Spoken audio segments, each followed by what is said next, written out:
And the winner is the name of our final round. I'm going to give the teams a series of opinion polls, and it's up to them to buzz in and tell me what or who they think came top. Here's your first one. Most disappointing holiday destination. Leatherhead. Costa Delamitri. Lovely. Oh. Is it Dusseldorf? It's I not. always see, you know, the EasyJet have those flights on Ryanair to Dusseldorf. And you think, why would you want to go? And if you say, I'm taking you on a romantic weekend, where to? Dusseldorf. I think it's anywhere where England's barmy army are when you get there. Spain especially, because I don't know if you've been there when there's been a football match on and they're all on the streets going, Championes, champion... And all the Spanish are going, that's mushrooms. OK, come on, most disappointing. It's between Spain and France. Andorra is between Spain and France. Andorra is the correct answer. The most disappointing holiday destination. This is from a That's Life magazine survey from last year. Most frequently told lie. Simon. It's been great to have you on the show.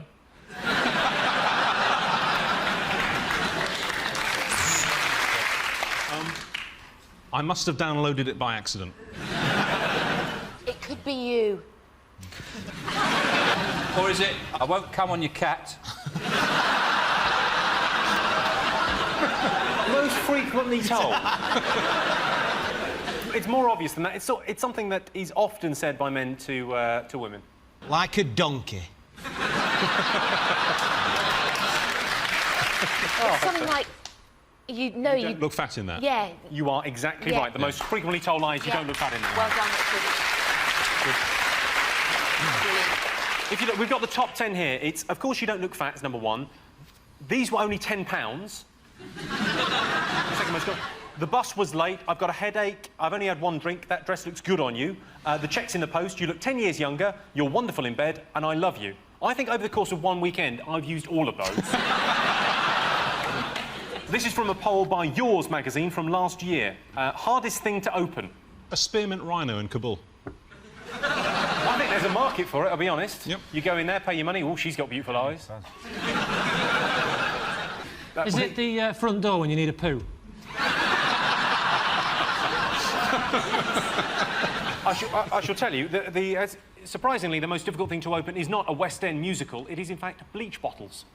But considering the fact that kids can't get into an orange, why are we worrying? Winner is the name of our final round. I'm going to give the teams a series of opinion polls, and it's up to our teams to buzz in and tell me who or what they think came top. Here is your first one. Most embarrassing thing that can happen to a girl on a night out. Is it being given a handful of ping-pong balls, shown the stage and said, hey, the show's about to start? I met a girl in Thailand that could do that. I still won.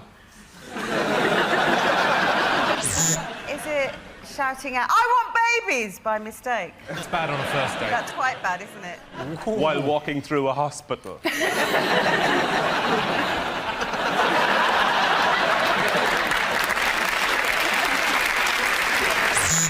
Is it ending up in a taxi with Darren Day?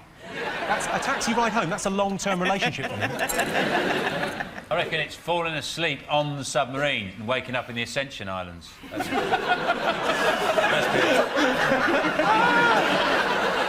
looking through the porthole. That's a bad night. Is it at the end of the evening when you've gone back to...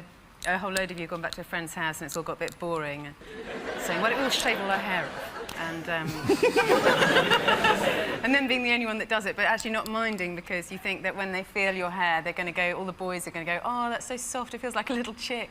And then actually, when it's done, your hair is so coarse and rough that it feels like a beard, you know, and you've then got a beard on the back of your head for 4 years, and no one will go out with you. Is it that, or is it being sick in someone's mouth? I think the thing about people are so shameless now, it's very, very little that can embarrass people. Like a couple of 100 years ago, it'd be like leaving your glove in a gentleman's carriage. Shame. Is it eating somebody else's donut? I took my wife out and I went and got a place in a cafe and she went and got 2 cups of tea and a Kit Kat and then she carried them back to the table and we sat down there and we were chatting and the guy opposite, right, he got a Kit Kat and he opened it and he ate a piece like that and we both went like that. So she got his donut he was having like that. I went like that. And I went, she had some jam on her nose, right? And I went, some jam on her nose. So she went in a bag for a hanky, and her Kit Kat with her. It's quite embarrassing. It's something that might happen to you in a toilet. Is it toilet paper coming out? I'll give you that. Yes, the most embarrassing thing that can happen to a girl on a night out is getting toilet paper stuck on her shoe. Next one. Least popular musical instrument. Is it George Michael's horn? Is it the haunting sound of the panpipes? You know, when you're shopping, you just hear that. Shit, is there anybody left in Peru? Is it the communal nose flute? No, but it should be. It should be. Is it a kiddie fiddle? We've got to watch you, haven't we? It's an orchestral instrument. Oh, Is it the oboe? The oboe is 4. Bassoon. Bassoon, yes. Oh, well done. How did you know that?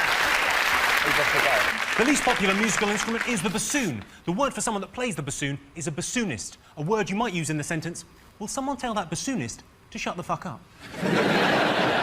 OK, best way to be happy. Eat a banana sideways.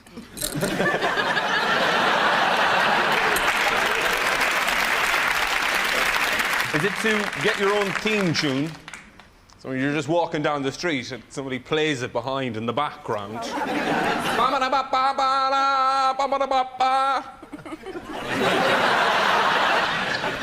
more of a theme noise. My granddad used to say, I'm as happy as a dog with a tin dick.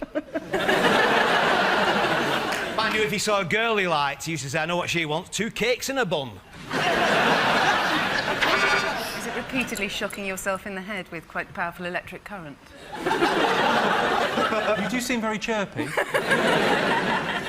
Is it getting to the toilet just on time? Blokes leave it too long, don't they? Because you're trying to find something to read. You're walking like Douglas Beardy, your colon's going to rip, but you can't find anything to read.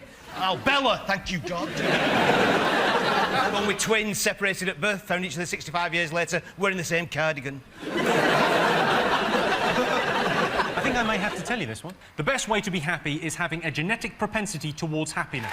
And the winner is the name of our final round. I'm going to give the teams a series of opinion polls and surveys. It's up to them to buzz in and tell me who or what they think came top. Here is your first one. UK's most endangered animal. A unicorn. Because I was just thinking the other day, I haven't seen one of them for ages. What about a dragon? I only say that because a mate of mine put an advert in Loot for advertising a dragon for a laugh, right? And this bloke phoned him. This dragon, is it like a lizard thing? He went, no, it's a proper dragon and everything. He said, oh, like one of them iguanas, big iguana. No, it's a big 20-foot dragon. Oh, you mean like one of them kimono dragon? One of them big ones, them kimono dragons? No, it's a proper 20-foot, breathes fire, all that. He went, oh, I better leave it then. Is it Smurfs? I've always worried about the long-term future of the Smurfs, because there's only one female Smurf. Yeah, but she's a slut. Is that the right answer? No, it's not the Smurfs. I'm going to have to tell you the answer. It's the water vole. Water voles have difficulty reproducing because they can't get it up while Bill Oddie is watching. Kids' favourite thing about summer. Is it that their knives glint in the sunshine?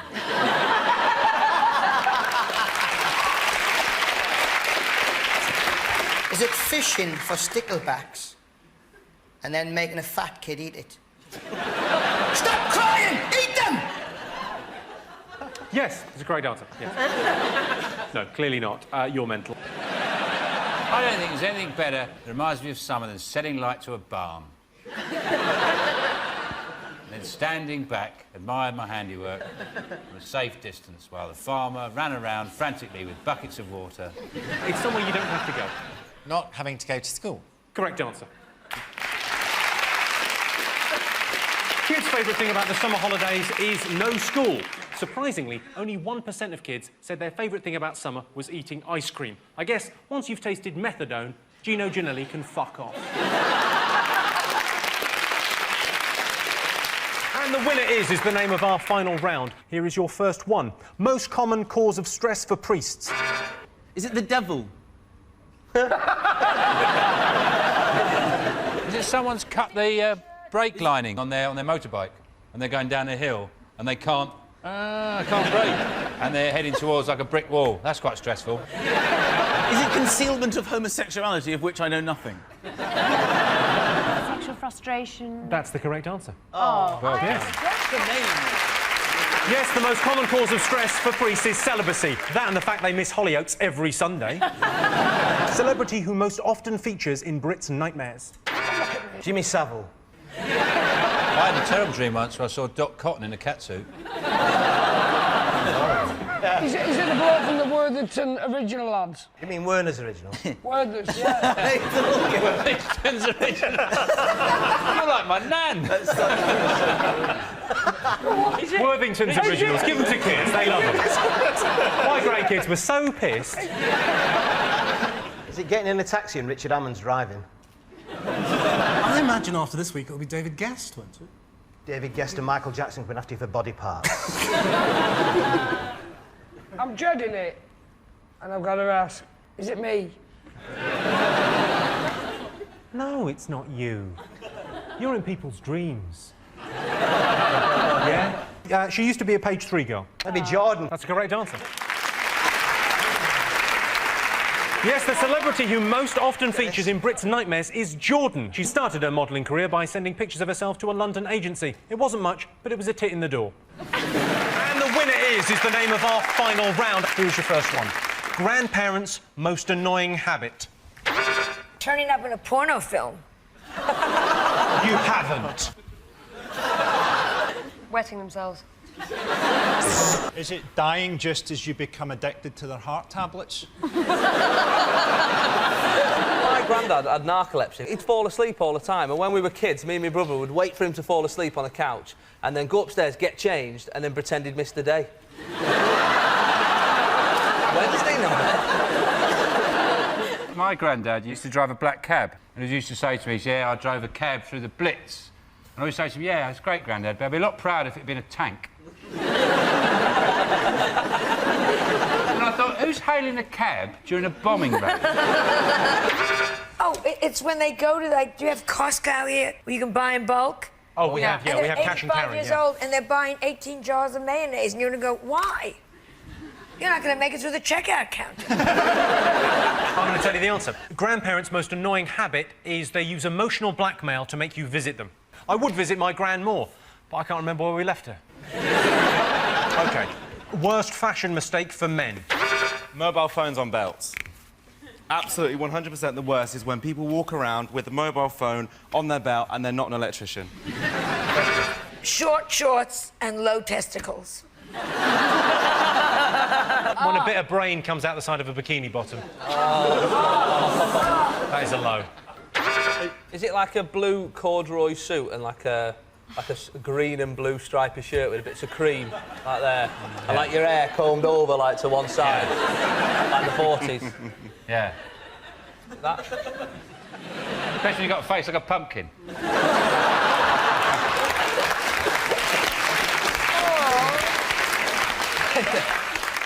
What do you think of Frankie and Sean's outfits? I say outfits, it's just their clothes, really. Outfit. Yeah, go for us. Tear us, rip us to shreds. I think you both look very attractive, and I'm very looking forward to going in the green room later. Well, I think we look like a shop window at Specsavers, don't we? Got classic, but socks and sandals. Correct. Yeah. That's so obvious. Yes, I can tell you the worst fashion mistake for men is socks with sandals. As a fashion statement, socks with sandals says I'm either a teacher, a German, or a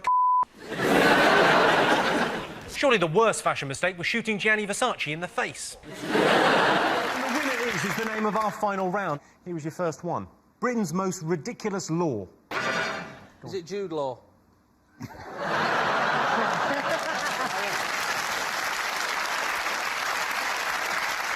It's not Jude Law, it's not Sod's Law, it's not Murphy's Law.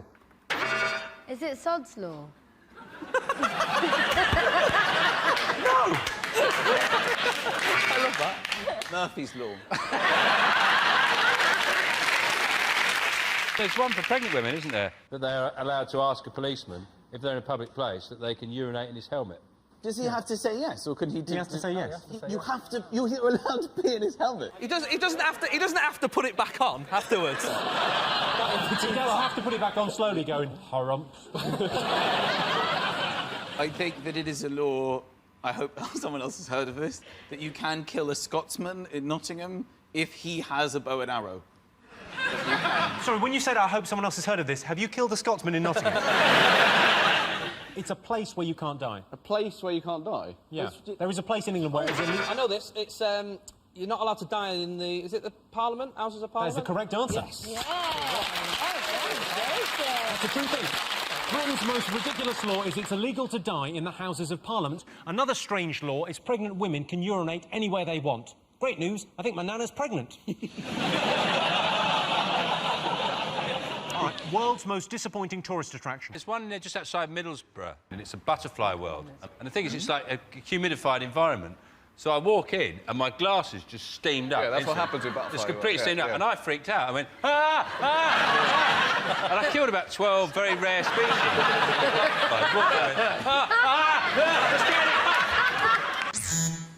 Auschwitz. The rides are shit.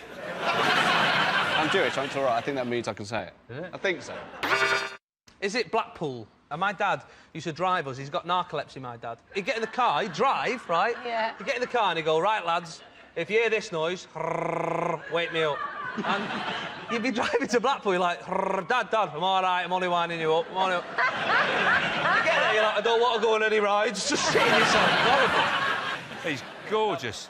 Hasn't put me off him at all. In fact, he falls asleep. In fact, it's made it more attractive. I can't wait to get my hands on your sleepy dad.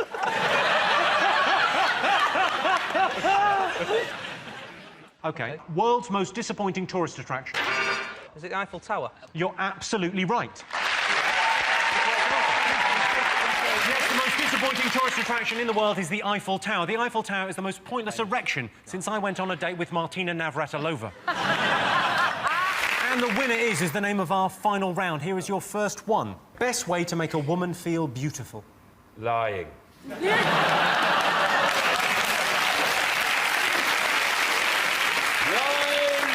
Lying through your teeth. I would say tell her, that's the best way. Very good Not answer, so. tell her. Tell her. I think you said towel her. She's just finished the round in the box, you just towel her. Go on, go out there, you're beautiful, go out there. Beautiful, go out there. Is it sneaking up to her window at night and trying to get her attention by gently tapping it, and then when she looks at you going, you're beautiful?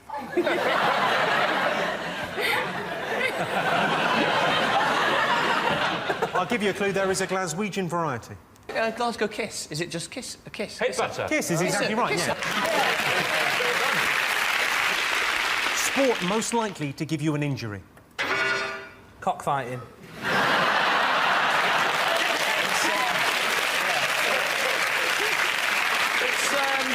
It's got similar rules to fencing. You don't have to wear an helmet. I know one. Volley anvil.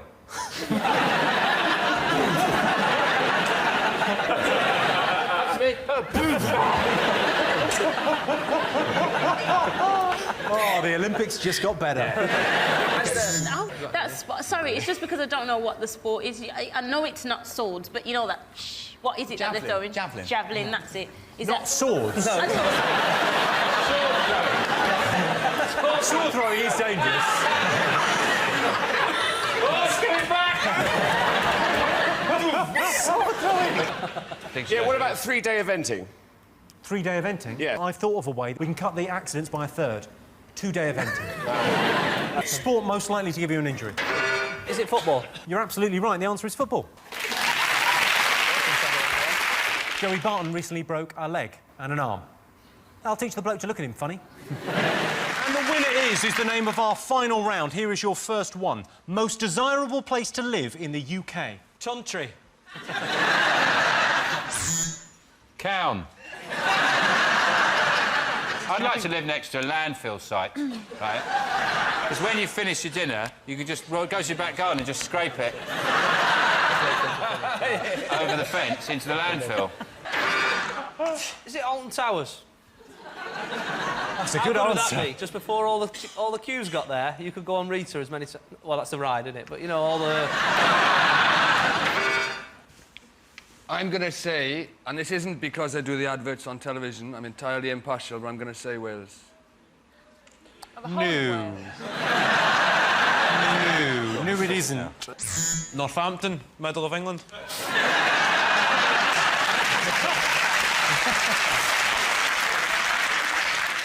I think it's either Cheddar, Wensleydale, or Stilton. But not Leicester, don't like that. No flavour. Is it Cornwall? Cornwall. Cornwall is the right answer. They got it first. Yes, the most desirable place to live in the UK is Cornwall. Getting to Cornwall is easy. Straight down the M4, then the M5, then it's the A roads, then bam! 6 hours later, you're nearly there. Characteristic that most defines Brits. Binge drinking. And also go into other people's countries and thinking that they quite like us binge drinking there. And then, while we binge drink in other people's countries, mistaking people not being able to understand English for them being deaf and stupid. I try to communicate through patio furniture. I just throw patio furniture across piazzas. And I hope that it lands in a way that suggests chicken salad. Yeah, we drink for everything in this country. We drink to celebrate, we wet a baby's head, we toast friendships, we warm a flat. Just bought a new spanner. Hey! Oh, no, it just occurred to me that we haven't mentioned tea.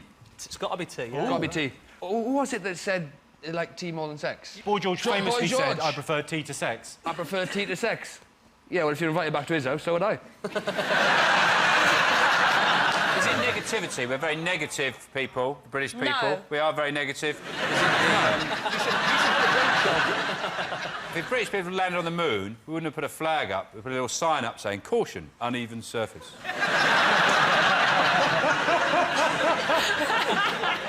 In China, they have fortune cookies. The equivalent in this country with a pie with a gas bill in it. Is it building people up and then knocking them down? Susan Boyle went from being, you know, a sort of nondescript old woman to the greatest singer in the world and back again in the space of a week, and everybody was saying, oh, she's forgotten her roots and having a go at her, and just because she'd had a few wheelbarrow loads of hair removed from her head. And, you know, we clipped our dog's eyebrows the other week. It doesn't make him Elton John.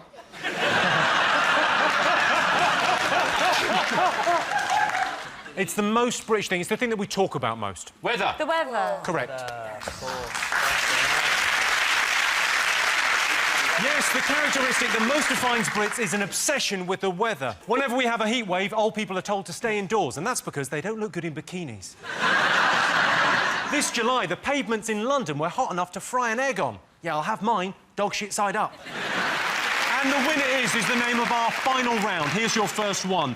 What is the poshest sport? Quidditch.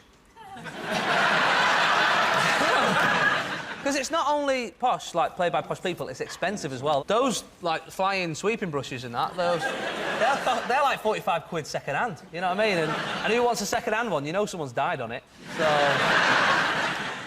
Poshest sport. Gotta be the equine sports, dressage. Oh. Dressage. Who did dressage at school? Who did it? I mean, we keep on saying we've got... Exactly. Who went to school and the teacher turned around and said, listen, kids, got PE on Wednesday. Don't forget your pony. Dressage. If you don't bring your pony, you got to do it in your vest and knickers. Like that. What happened?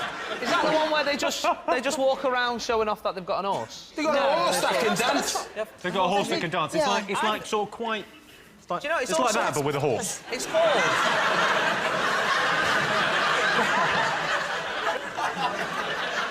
That is good as actually. The winners! Is it powerboat polo? You've got one of those big power boats and a stick. And a little ball, obviously one that floats. That's what we want to go with, Jim. You're sort of half right, Sean. I think the polo part was the right... Is it polo, Jim? Polo's the poshest game, come on. What's a polo? I can tell you the answer. The poshest sport, according to the survey, is polo. You got it right. So polo is the poshest sport, but bottom of the list is playing slapsies with Kerry Katona. OK, top thing that would improve football. G-strings. G-strings? Yeah. Wow. I'd love to see those guys running around in their little G-strings. That'd be quite entertaining. Come to my dressing room afterwards. You're feeling frisky and you want to see some mantees. I think they should get rid of red and yellow cards, definitely, and replace them with purple and green ones. I just prefer those colours.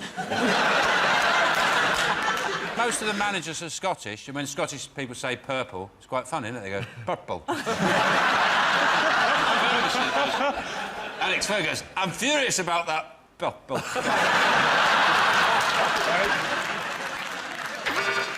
What about if the ball had a sensor in it and a little speaker that every time it got kicked, it let out like a painful scream? That's insane.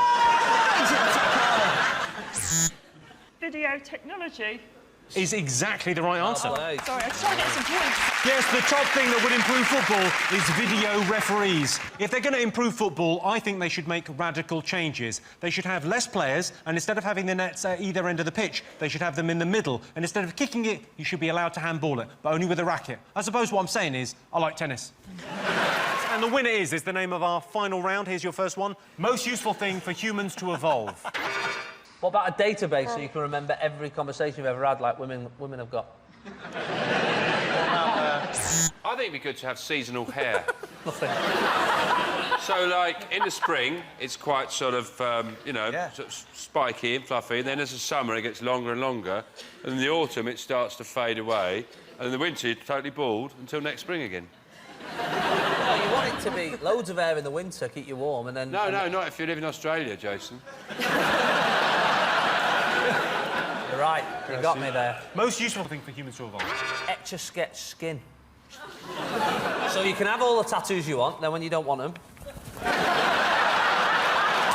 fine.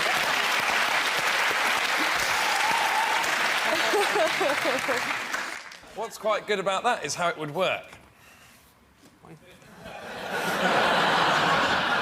Do you mind, I might do that mime on Mylene. Yeah.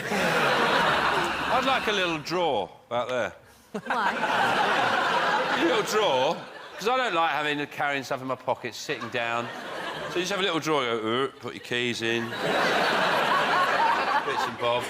Bendier limbs. I've bendier arms and they serve me very well. You've got bendier arms? I What do you mean you've got bendier I have arms? hyperextended arms. Let me have a look. And they serve many... Can you do anything else that grosses me out and also turns me on at the same time? My legs slightly do it, but I'm not showing you. You are. Most useful thing for humans to evolve, it's something that you wouldn't have to worry about damaging yourself. Life-proof skin. Bulletproof skin. Some crabs can do it. Walk sideways? A shell? Pincers. Like that. Like that. Tastes delicious! I don't think you're going to get it. The most useful thing for humans... Tusks? Is it tusks? You can just go... I would love to have tusks, wouldn't we? Yeah, I think we grow Can you legs. grow a leg or an arm? Oh, or regrow limbs! That's the right answer. You needed it. You got it. Yes, the most useful thing for humans to evolve is the ability to regenerate body parts. My girlfriend can already do that. Every 2 weeks, she regenerates her moustache. You bitch. You look a bit like an 80s lesbian, don't you?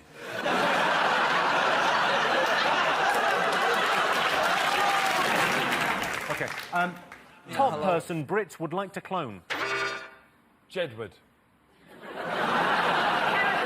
Pretty sure that's already happened, hasn't it? Kerry Katona. Katie Price. Same thing.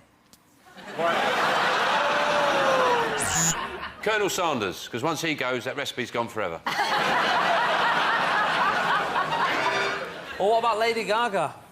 I'd love to do that, just like, not so unique, are you now, love? Hundreds of people running around in meat dresses. Very low cut, that meat dress. You can see her bangers. Thank you. Not finished. I'd clone myself. And I could go out drinking with myself. But what we do is we wouldn't actually have any conversation because we'd know what we're both about to say, so we just go... we just do this, keep going...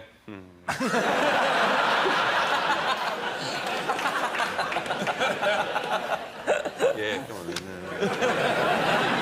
Can you give us a sign now, just in case, next week on the show, you clone yourself in a week, and there's two of you sat there, and both of you going, no, this is my chair, I sit here, and you're arguing. Yeah. Can you give us a little sign now so I know it's definitely you and we don't kill the wrong one? I'll look out for that. Warm, cheeky smile I've got? Yeah. I'll make a note of that. I'll write down turtle face. OK, I'll give you a clue. It's a sir, and he's very fond of animals. Sir... Very polite. Willy Wonka. David Attenborough is the right answer. Willy Wonka. Yes, the top person you'd like to clone is David Attenborough. David Attenborough has created hundreds of memorable moments, like when you're watching a nature show with your nan and two animals start fucking and she turns to you and says, I miss your granddad. And the winner is the name of our final round. And this is your question. Top thing Brits pretend to know about. Although it's Brits, if it was British men pretended to know, it would be their way around girly bits. Their way around girly bits? Because a lot of men don't know. Like Jedward fans watching this, they're not like know any of this type of stuff going on. They won't know anything. They won't know what's going on. Any of our fans watching this can't close their ears. Have you guys had sex? Have you two had sex? No, they had sex. Oh, no. Oh, with someone else. Fine, fine. You can ask that.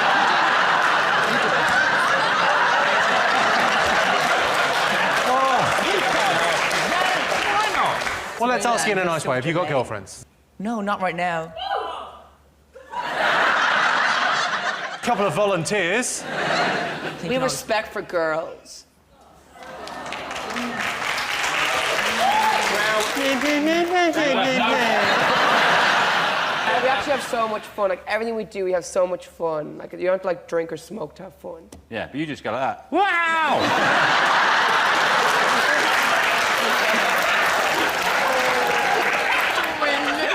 Babies do.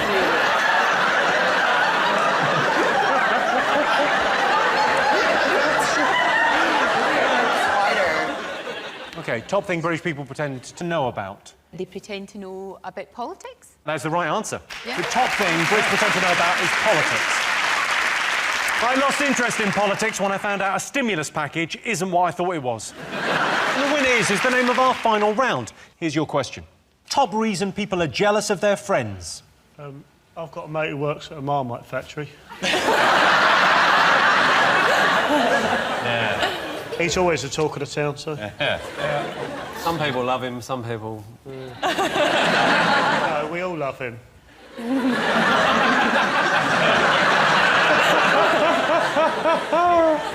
So I'm jealous of is Joe's beard.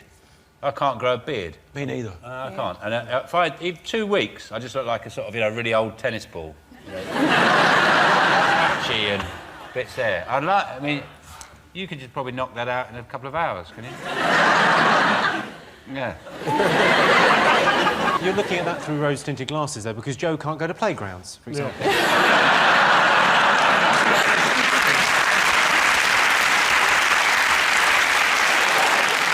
I've got a mate who lives right opposite the station.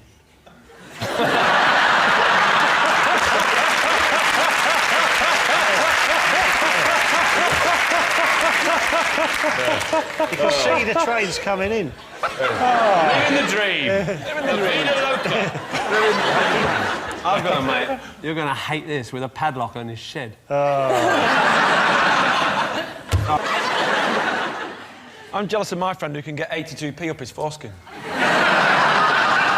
I can beat him. I can put a pound down there.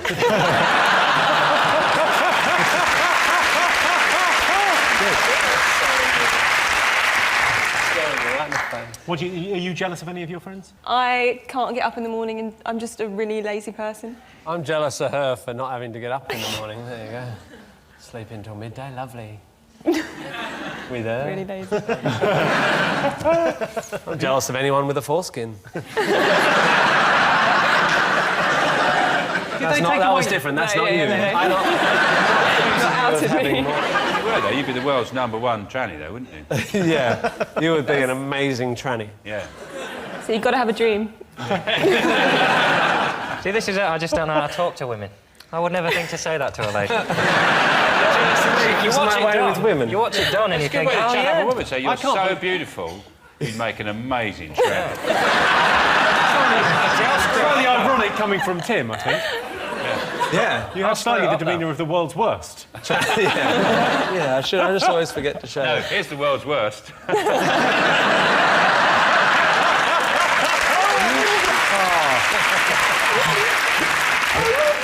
I can do something which will make you all jealous, especially Joe. Look, I can do this. Whoa! Forget Joe, that's amazing! Is that the Olympic symbol? What?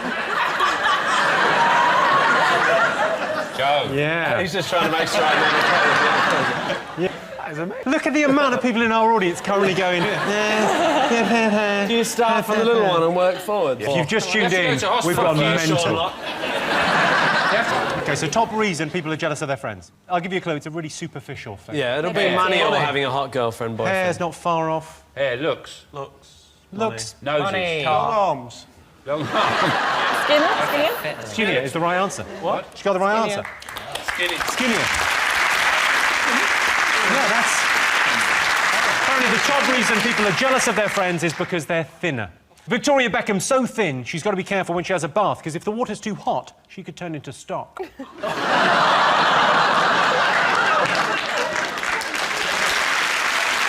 the winner is the name of our final round. And here's your question. The worst thing to say to someone who's just been dumped. Aw, well, at least there'll be no one there to see you crap yourself when the baby's born.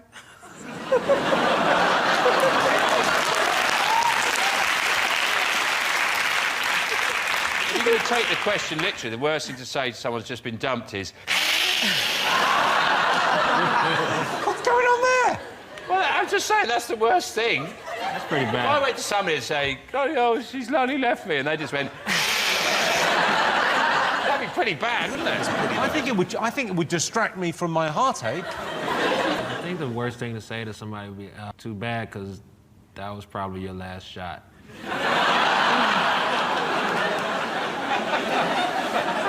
There's a level of sincerity in the way you said that as well, that someone would just be crushed. That's worse than the... The worst thing you can always say is just the truth. Just say, well, you know, statistically, you're probably never going to find true love. At best, you'll find someone willing to just see it out with you. But it's not to say you'll be happy. Someone might stay with you, but you'll probably never be happy. You'll grow to hate each other. Or, never mind, you might meet someone at the clinic. Have you ever dumped anyone? No. Actually, no, I have, actually. I had a girlfriend when I was 13, and I had to dump her. To the tune of, I'm sorry, I'm gay. To the tune of, I'm sorry, I'm gay? Yeah, it's one of the scripts, apparently. That is a good...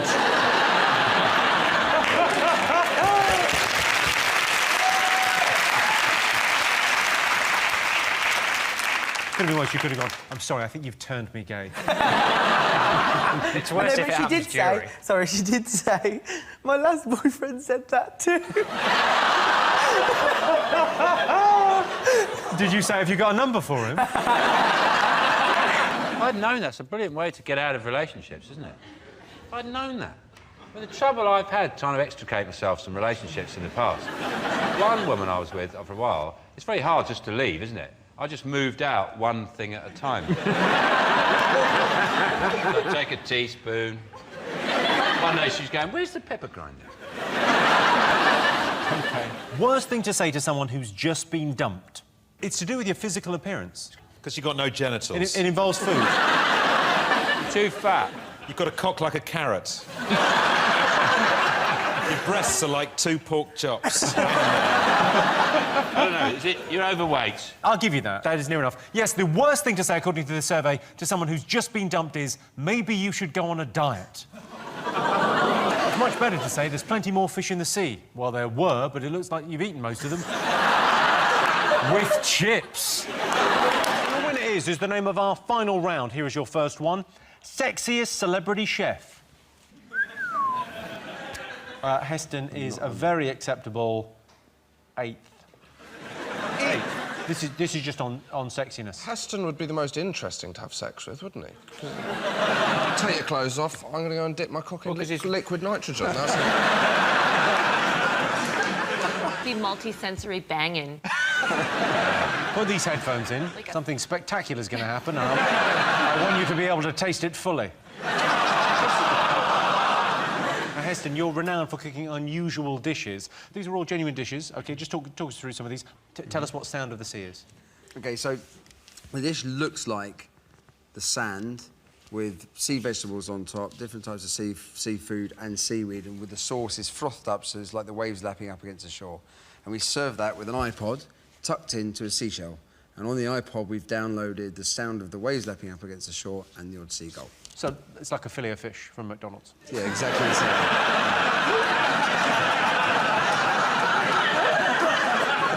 Now, this is not the only unusual thing you cook. Mustard ice cream. Yep. That's not really taken off, has it? Actually, it did put that into the supermarket. You put that in the supermarket? Yeah. Oh, What was a trick? Calf's brain custard. Yes, that's for a TV show. Was it any good? Actually, calf's brains themselves don't taste so much. They're very creamy and pasty. Yeah, I think it's a waste of a calf's brain, making custard out of it. I just like it raw, straight out the calf's head.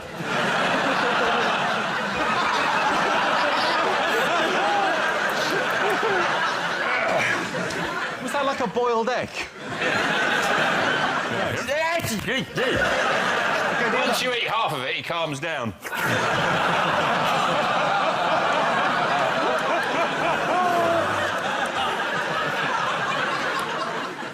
I don't really do that. OK, so sexiest celebrity chef. Who do you think? Who do you find the sexiest, Hannah? Jamie Oliver. Are you like a man with a big tongue? Do you reckon his tongue's bigger than mine? I've got a pretty big tongue. I don't know how we got into this conversation. I'm so glad we did. You've got a big tongue. Where's the... Show me... That's a pretty big tongue. Did you just say, you've got a pretty big tongue, where is it? Yeah. I'd like to think it was Gino De Campo, because I get told I look like him. The Italian thief. Hey, I cook the pasta, I steal your things.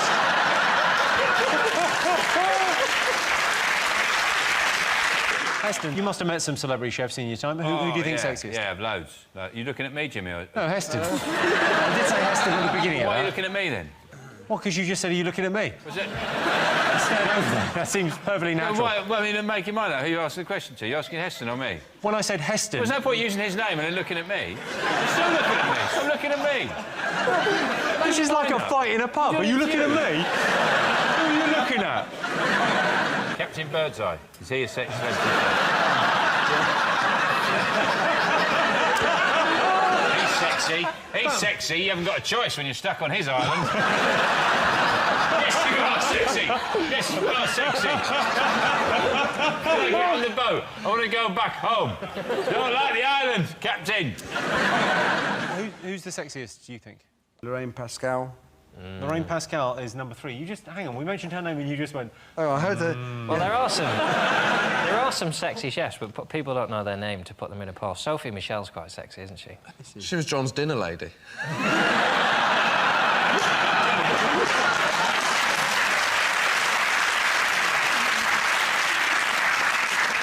There was a really sexy dinner lady at my school. I used to... Oh, well, now. I used to cycle outside her house and just sit there trying to look sort of wistful on a bike. I was trying to seduce a woman about 4 times my age, just on my BMX like that. She probably thinks, didn't eat all this semolina. The guy in my school had an affair with the dinner lady. He had an affair with her. Went on a narrowboat holiday with her. They probably picked a narrowboat because it's most like a school canteen, so she stood at the window cooking and he had to walk past anything.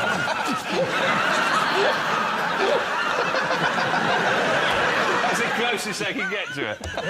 He's on the bank and she goes past from the narrowboat. Mashed potato into a trip. She goes, see you at the bridge. Nigella's always going sexy, isn't it? She's got that show Nigelissima, which sounds like a yeast infection. She's always going... No, she might as well just go, like, I'm just going to plop one in the trifle. There you go. That's what you want, isn't it? It's Nigella, isn't it? Yeah. Yes, the sexiest celebrity chef is Nigella Lawson. She's all right. Ladies and gentlemen, we now have a proper joke. Nigella's so hot, she cooks everything on gas mark 4. Proper joke. Yeah. OK.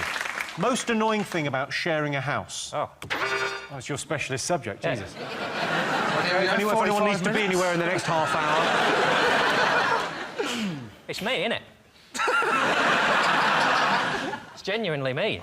Trying to live in a house like, tin foil, well, how about it then? Just buzzing around like a little bee.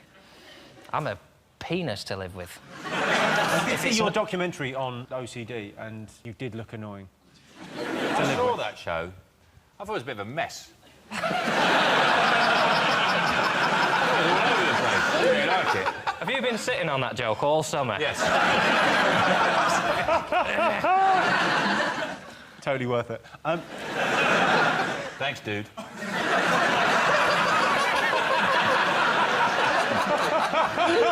He said that. So West Coast said, totally worth it. Yeah, cowabunga, Sean. Most annoying thing about sharing a house, what do you think? I think the most annoying thing is when your brother drops a knife on your foot. That's pretty annoying. Yeah, I maybe think that's in a higher bracket than annoying. It's all right. It's all right because I can't feel my feet, so it's all right. But, The most depressed I've ever been was my flatmate was loudly having sex while I was downstairs washing up the 2 champagne glasses that he'd just drunk from. Sounds like something from John's life. I hope you shooed them upstairs as well. Now, I need to do this washing up. You go. When I went to visit my dad, he and his girlfriend had one CD in his bedroom, and it was the soundtrack to Cats. And he ruined one of my favorite musicals, because when they would bang, they would just drown it out by playing that music. It's a horny soundtrack as well, isn't it, Cats? And they all say, oh, well, I never a cat so clever as magical mess. I don't like sharing a house. I don't even like sharing a bag of crisps. You know what I really hate? This is my sort of John's laminate thing, is, you know, when you're in a pub and you're sitting there and you buy a bag of crisps and someone just opens it on the table like it's a Hindu wedding or something. Yeah, you know, Hindu weddings. We know they have with all the the crisps. food as beautifully arranged. You know, with a Hindu wedding with the crisps. Just have some crisps. They're my crisps. I want to eat the crisps. They go, come on, it's a banquet. Most annoying thing about sharing a house? Tidying up after people. That is the right answer. He was always going to get that. Yes, the most annoying thing about sharing a house is cleaning up after lazy housemates. Another annoying thing is when you hear your housemates having sex and you get that horrible feeling of cold glass against your ear. So the winner is the name of our final round. Here's your question.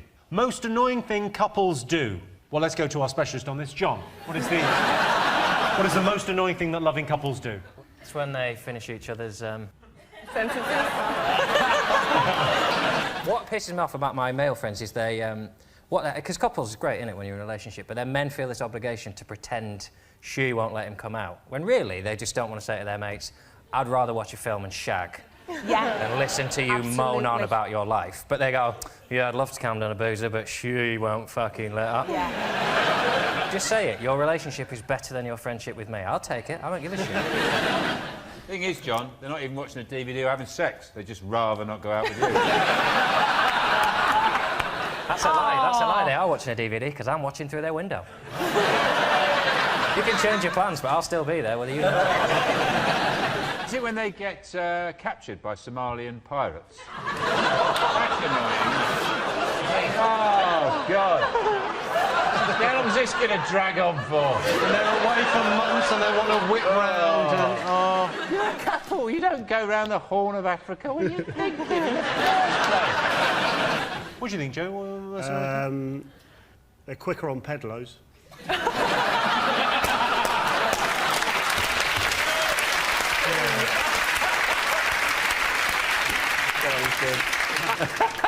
What do you think, Tina? Most annoying thing couples do? Lie to each other? It's not annoying, is it? It's essential. So you're newly married, right? You've been married less than a year. Yep. Do you ever get the sense you're annoying other people? When you go out to dinner in a restaurant, do you talk to each other? Yeah. That When we annoys go me. out as a couple, though, he can't get a word in edgeways. He's quite quiet. I'm like that with my husband. Oh. He can't get a word in. He's in the hotel at the moment, hungover. He's in the hotel hungover? Yeah, it was my birthday yesterday. Right. And he drank through that, did he?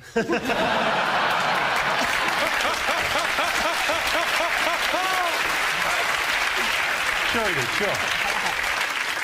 What really annoys me about couples is when they don't refuse to put an offer in on any of the villas in Place in the Sun.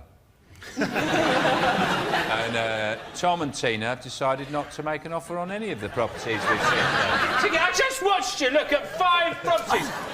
What was wrong with that kitchen? You can paint it, you stupid bastard. You're wasting everyone's time. What do you think, Chris? What's the most annoying thing couples do? Ask you to join in. No, they do not do that. Not let you join in. Correct. Is it argue in public? That's the right thing. Yes. Yes, the most annoying thing that couples do is argue in front of other people. My dad had an amazing technique to avoid arguments in our house. He left when I was 2.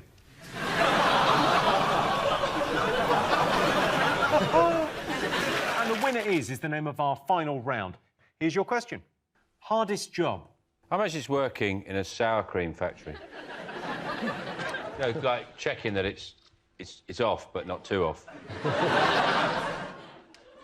Ugh, yeah, that's all right. I think the hardest job must be the little man who has to sit inside the ATM and push all the money out. Hardest job? What do you think the hardest job is, Tess? One of my hardest jobs was doing live kids' television and not swearing.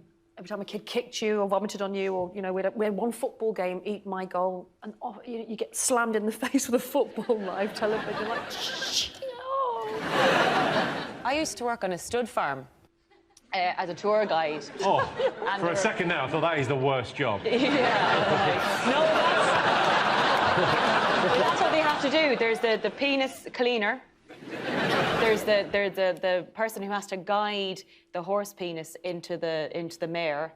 So that's a tough one as well. And was that... I mean, did you know the person that did that job? What job did you have? He didn't do it to me. He did it to the mare. I'm saying, did you do that? Did you do that? I had to bring American tourists round while they watched this. John, what do you think the hardest job is? I imagine Alex Ferguson's wife is having a tough time of it at the moment. He's pretty much had 30 years where he's never in, and now he's just sat on their couch like it's the bench at Old Trafford. Just, switch it! Switch it! If you want to change the channel, Alex, you can do it yourself. Spitting all over their living room floor.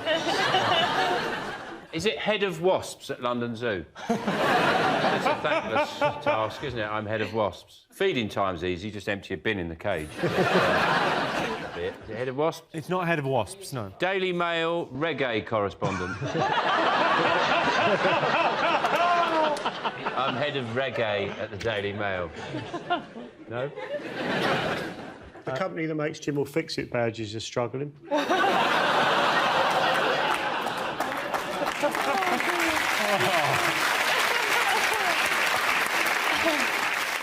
Is it police nurse? Because they're both difficult jobs. Imagine if you had to do 2 of them at once. Police nurse? You're police nurse. Police... So you're policeman, like, da, da, da, da, da. Oh, you're not feeling very well. Police nurse. Police nurse, mum. We were saying mother's most difficult job in the world, isn't it?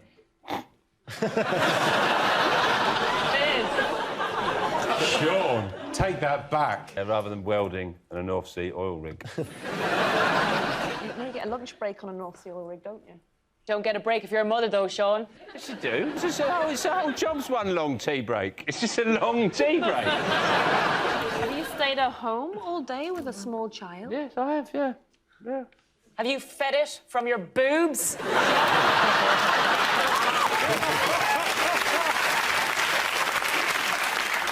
I think it's quite an easy one to get. It's regarded as a very difficult job. Teacher. That's the right answer.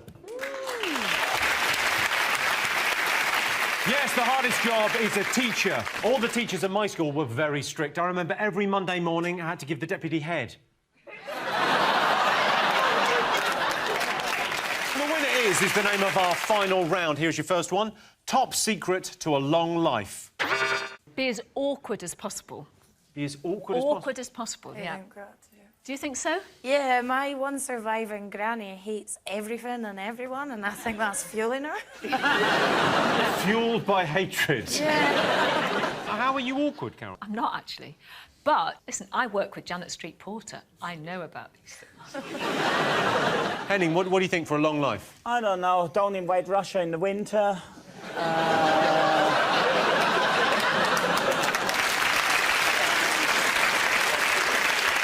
Well, the key to a long life is have realistic ambitions. If you try in life and become something you can't, you're just not destined to, then don't try and go for it, but just lower your expectations and your ambitions. There's nothing more... If people... I don't know if that's ever going to be a Disney song. I didn't express it in a very catchy way, but I think we could rap it.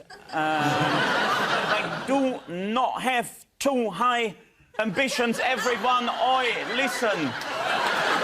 I don't know if you've heard rap music or just someone with a speech impediment. But that's the key, isn't it? If people think, oh, I wish I was an astronaut, forget about it. You'll never be an astronaut. Don't set yourself up for disappointment. Just have realistic ambitions. OK, in all probability, I'll end up working somewhere in middle management. Of course you will. Simon Cowell thinks he's harsh, but this guy...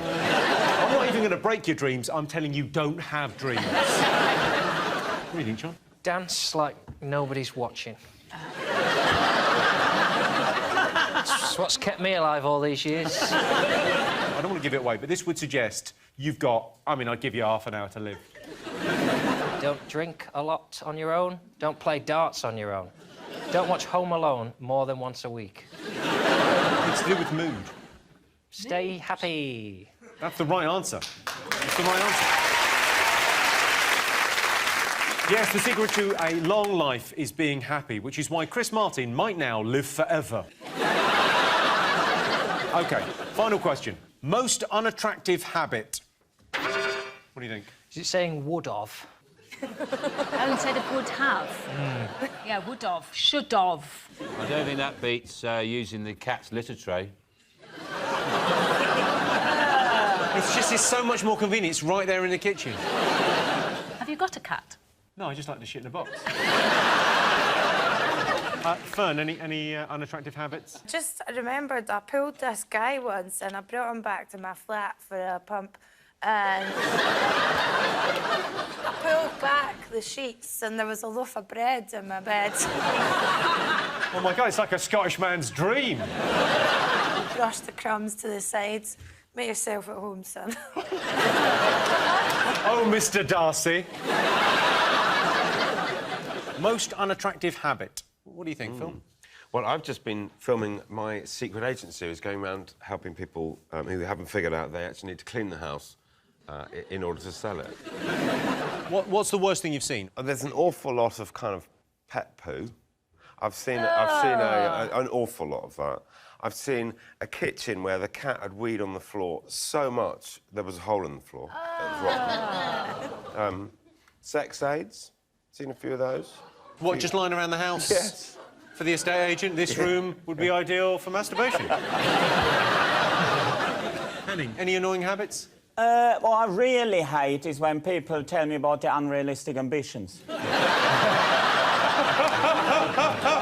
Harebrained ideas and plans for the future. I want to be a comedian, Mutter. I want to be a comedian.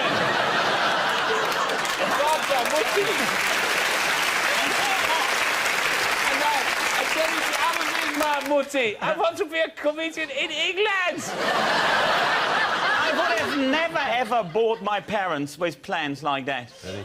You do it, and then you tell... I'm a comedian now in Great Britain, and yeah, good for you, well done. I imagine somewhere in Germany there's like a map of Europe and there's like a cardboard figure of you and someone's going, we are going to push Henning into England.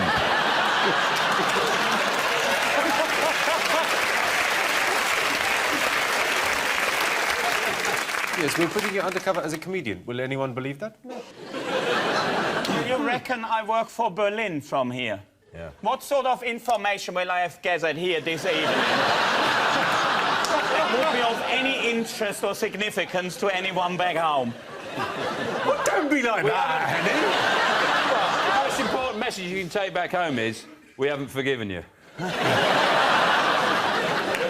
OK, most unattractive habit. I think, Jimmy, one of the most unattractive habits is when you're talking to a man and then he's just looking at you and not actually listening to what you say. So then when you ask him a question... then when you ask him a question, he says, pardon? What? The German people will be very pleased to find out about this.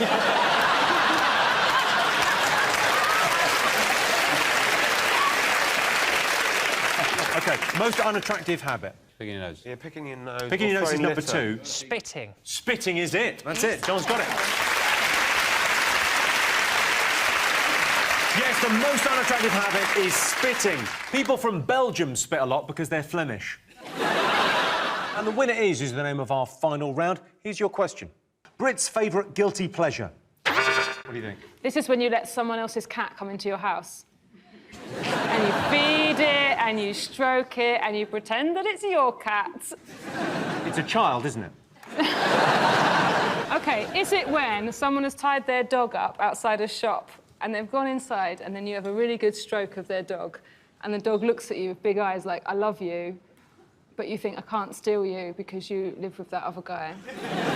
Just buy a pet. I'm not allowed. I rent in London. What do you mean you're not allowed a pet? I have a no pets contract on my flat. I had one of those. We bought a cat. What are they going to do? Is that a true story? Yeah. It's not much of a story, I'll be honest with you. Jimmy lives by his own rules. You think I'm dangerous? This guy's on the wrong side of the tracks. If you are interested in a pet, I'd be very happy for you to look after my tapeworm. OK. Brit's favourite guilty pleasure, what do you think? I've really got into coconut water, is it that?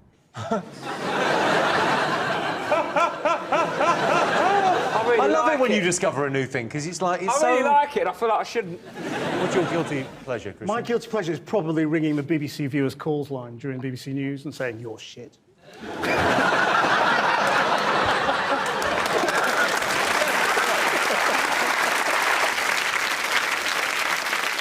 John, what do you think? Well, people don't feel guilty enough, do they? Let's be honest. If people felt less guilty about the shit they like, then stuff would be better. But most people's take... Like, X Factor is popular, and music is shit, and food we eat is shit, and we don't feel guilty about it anymore, do we? OK. OK, I mean... Put your hands in the air! John's rapping. What's your guilty I think it's when you're sitting on the toilet and you know you've got the toilet roll and it's got one bit is slightly lower than the other bit, you know, because it's 2-ply. Someone's doing well. 2-ply. What you're meant to do is take the top bit over like that. Do you do this at home? And then you get it, and then they all measure up and you rip that bit off. No, but then you get out of sync. No, because... no. Why are you shitting in the sink?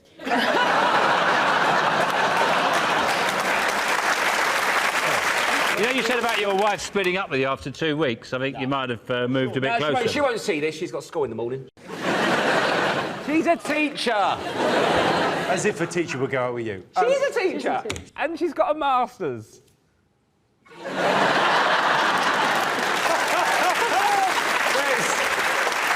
a man that knows he's punching above his weight. Definitely. Well played.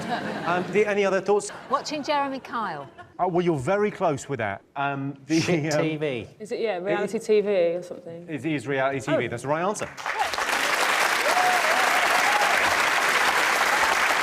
Yes, Britain's favourite guilty pleasure is watching reality TV. The great thing about reality TV is it gives you the opportunity to compare your life with the people on screen. I was watching Embarrassing Bodies the other day, laughing to myself, thinking, you call that a freakishly enlarged testicle? Jog on. The winner is the name of our final round. Here's your question. Biggest teenage regret? Oh, pregnancy. I mean, it's not, but it should be, shouldn't it? Thomas, as a teenager, you were in This Is England. You became a film star very early on. Huge regret. Gutted. So how did that affect your teenage years? Did you do normal teenage things, or did you just go, I'm a film star, don't worry about it? Never, because my dad would have knocked me out if I had that attitude. How old were you when you were in This Is England? 13, and I was 14 when it came out. Right. But then now, as soon as it finised, I went back to school. How did you manage to go to school? Well, so when I was younger, I was never in school because I was... From Grimsby? So yeah, I was never in school. But then after I did This Is England, I sort of got my head screwed on a little bit. And then I went back to do years 10 and 11. Had you done any of the years leading up to years 10 and 11? About 2 days. Right, I imagine it was a huge surprise to you. Yeah. Hang on, World War II? What happened to World War I? What's going on? Fred, what were you like as a teenager? A bit wild. You were wild? Tell me, what was the wildest thing you ever did? Oh, just partying, you know. We were at catering college, we were at boarding school, and we used to sneak into the school and go and steal food inside the kitchen and have party, come back with lots of camembert and lots of stuff and drink it. This is the equivalent of me going, I love potatoes. Potatoes, potatoes, potatoes. We stole camembert and we went crazy and catering college. Your definition of wild is I was so a wild different. child. We raided the tuck shop. Wild. I feel like my biggest regret is like not developing a YouTube channel where I make fun of people who do like nothing and being a millionaire by now. Where did you have your teenage years? Because are you out of New York or? No, I grew up in Southern California. So like I was just like, everybody was like blonde and pretty, and like I was fat with Eric Cartman face and like glasses, studying, being like, one day they're all gonna pay, and like nobody's paid. But what's this thing about these people calling themselves a YouTuber, an Instagrammer, a Twitterer, a Facebooker? I mean, the other day I got an email for work and this girl say, I'm an Instagrammer, I've got 30 Instagrammers friends and we want to come and have dinner, can we have a table? And I said, you can't, yeah, you can come, you can book, but they didn't want, they want it for free. How much are your chips? £6. 6 quid for some chips? Oh. Fred. Hold it back, hold it back. 6 quid for some chips? Yeah, but they're good. How do you sleep at night charging £6 for chips? It's genuinely furious. Genuinely thinks it. How do you sleep at night? In my hotel. OK, Rob, biggest teenage regret, what do you think? Biggest teenage regret, new metal or curtains? Oh, the curtains haircut. Fat, braces and asthma, the triple threat. You had braces? Yeah, imagine these before they got under control. Wow. Whipping them. I'm just thinking of was it the same people that did HS2? Well, How many guys were on the job? well, I don't know, but they're in charge of the wall in America. OK. Aisling, biggest teenage regret? What do you think? I'd say a fashion mistake. It must be a fashion mistake. Did you? What was your worst fashion faux pas in your teenage years? Oh, I had bleach blonde hair for 10 years. Orangey bleach blonde hair. Did you? Yeah, that might. We've actually got a photo. No, you don't really. No, you don't. No, you really No, of don't. course Do we you? don't. OK, so biggest teenage regret. It's less to do with you, it's more to do with other people. Oh. Stay calm. What were you obsessed with? Samantha Fox. I was obsessed with Samantha Fox. Samantha Fox. Well, it turns out you were barking up the wrong tree there, but God bless you. Is it caring too much about what other people think of you? That's exactly the right answer. Yes, the biggest teenage regret is worrying about other people's opinions. I never worry about what people think of me. If I did, I'd probably dye my hair every week and have my teeth painted white. And the winner is the name of our final round. Here's your question. Biggest turn-off on a dating profile? Favourite hobbies? Handstands.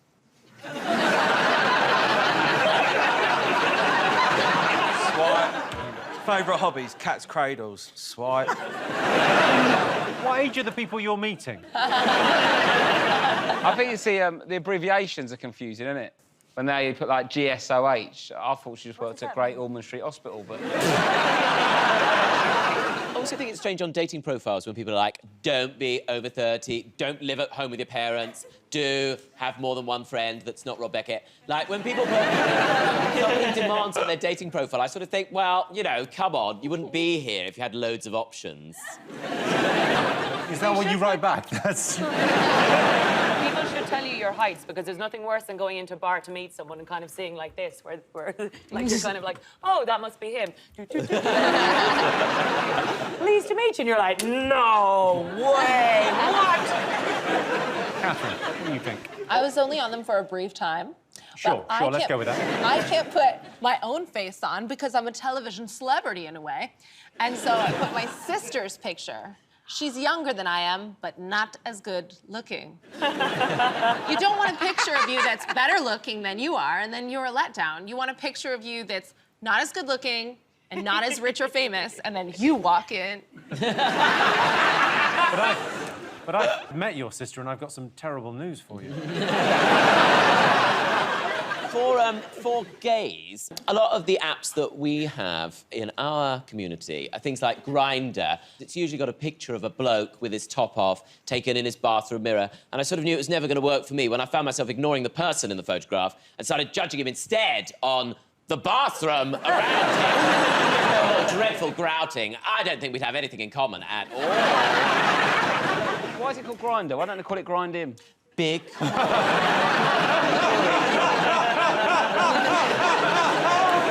It's nothing to do with the pepper. What? Aisling, don't be so disgusting. That's optimistic, Aisling. Somebody once on a dating profile tried to start a conversation with me by sending me a photograph of their arsehole. And I just responded with, what an opening! It is weird, the stuff you get sent. I did this podcast, and a man sent me, after he listened to it, a picture of his erect penis on Instagram in a private message, and said, thank you very much, I really enjoyed listening to your podcast, and as you can see, it helped me with my depression. See, that's the thing. We don't need to be on dating sites because we just get dick pics sliding in wherever. Instagram, Twitter, the FB, anywhere.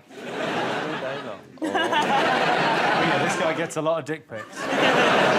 OK, so biggest turn-off on a dating site. Well, Tom, you got very close earlier. I think Aisling sort of was closer. Ooh, sending a picture of a penis. I'll give you that. That's close enough. Yeah. Yes, the biggest turn-off on a dating profile is semi-naked pictures. Although, trust me, naked semi-pictures are worse. So the winner is the name of our final round. Here's your first one. Biggest turn-off on a date. Smelly helmet. I was going to say birthday night outrageous. That amazing. Well, I suppose the equivalent for boys is disco fanning. I heard someone describe it once as being a bit gamey. Gamey? Not mine. Have you ever seen The Great Wall of Vagina? Yes. Isn't it beautiful? It's a wonderful work of art, I think my favourite, actually, where about 70 vulvas are cast in stone. Yeah. Do you know what, Tom? If somebody had asked me to guess your favourite work of art, that would not have been in the No, I think it's curious. I think it's because I'm so familiar with the other. I want to see it. Mm-hmm. Just she keeps on giving. Do you know, whenever, like, because as women, we get our bits looked at all the time, don't we? Like nurses, gynecologists, fuck it, let the window cleaner have a look, everyone. Every time a nurse or a gynecologist has looked at my bits, they've told me I've got a lovely cervix. Right? Now, I don't know what that means, but I do know that in my life, I've been told my cervix is lovely way more than I've been told my face is. Did they say that? That's a lovely one. You can eat your dinner off that. I think it just means that it's got good blood flow and it's sort of shiny. I used to be a nurse, so you can tell, can't you? You used to be a nurse? Yeah. Wow. I didn't know that. How fascinating. Have you seen a lot of them then? Quite a lot, yeah. The most disturbing thing I've ever seen is it can happen sometimes when people get old, things get a little bit change place. I've seen a woman shit out of her vagina, that's what I'm saying. Catherine Ryan! Look, they get what they pay for. Yeah. That wins, that's worse than smelly helmet. Funny story, that's how it got smelly. Thank you. No, thank you. A new low. What's the worst thing that's ever happened to you on a date, Tom? Oh, I went to a Damien Hirst exhibition with a date, and he wouldn't go in the butterfly room. Is that a euphemism, Tom? No. No, it was this beautiful, capacious room with sugared walls, and the butterflies were flying all around us. And he darted out in acute fear. So I went on a date once with this guy, and he had a laugh like the Count from Sesame Street. Jimmy? I can't have that. That would drive me mad. It's very different to yours, Jimmy. You know what show you're on, right? I don't normally go on dates. I just sort of start sleeping with my friends. But if a waiter or a hotel concierge calls that man Mr. Ryan, I'm just like, oh. I just start packing his bags right then and there. They call him Mr. Ryan because obviously that's the reservation, that's the credit card. He's fine with me paying for everything. But as soon as the waiter calls him Mr. Ryan, I know he's out in 3 weeks. So now I've set my Tinder perimeters to only guys called Mr. Ryan. already called that. OK, let's get some answers on this. So, biggest turn-off on a date? Well, I had someone burp at me on a date once. What, as he leant in for a kiss, or just...? No, he just wanted to be rude to me, so he burped at me. Bad like, boy. He slurped his drink, leaned back and went, ugh. Yeah, so I think the biggest turn-off on a date is probably manners. Well, rudeness? What, it's a kind of rudeness. What's causing the rudeness? Oh, getting drunk. Being pissed. Getting drunk on a date. That's the right answer. Yeah. Well done.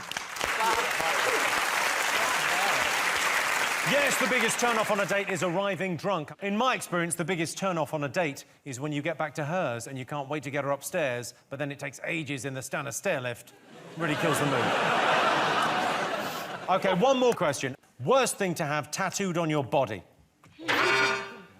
I was dating someone who got a tattoo of a girl he was cheating on me with while we were still together. Genuinely. And when did you get suspicious?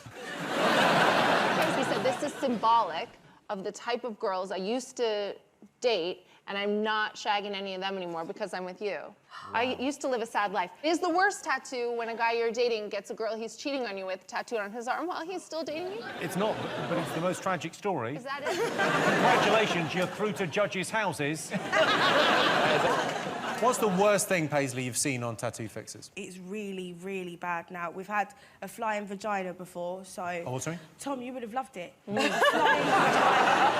A flying vagina? Yeah, I've never seen one of those. Yeah, Well, neither had I up until there are that point. female pilots now, Jimmy, actually. And this was a tattoo of a black box, was it? Am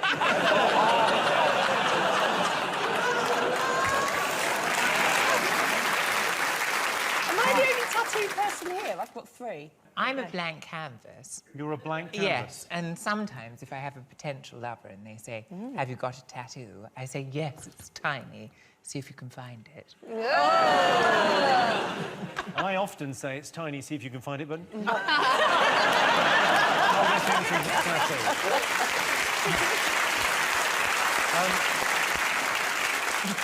Lloyd, worst tattoo you could get?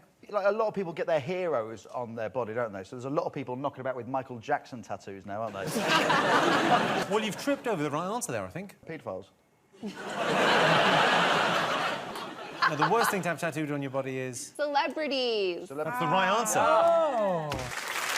Yes, the worst thing to have tattooed is a celebrity's face. The winner is the name of our final round. Here's your first one. Best way to impress someone you fancy.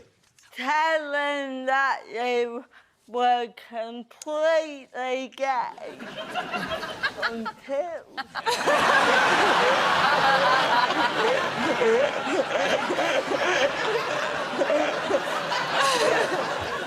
Come on!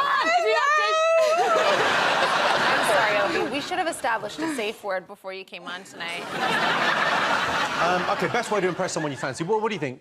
Oh, it's doing a wheelie on your BMX, isn't it? Well, girls don't like that. 100% hit rate down a wreck, that was. What about you, Joel? It's the thing, isn't it? It's like, it used to be the thing where people would do chat-up lines. We don't do cheesy chat-up lines anymore, and I miss them, so I think now we should replace them with cheesy breakup lines. And just, honestly, it totally works. Just be like, hey, get your coat. You're moving out. Like, it totally works. You know, your father must be a thief, and I don't want to marry into that. Like, that's... Did you fall from heaven? Because it looks like you landed on your nose. Yeah.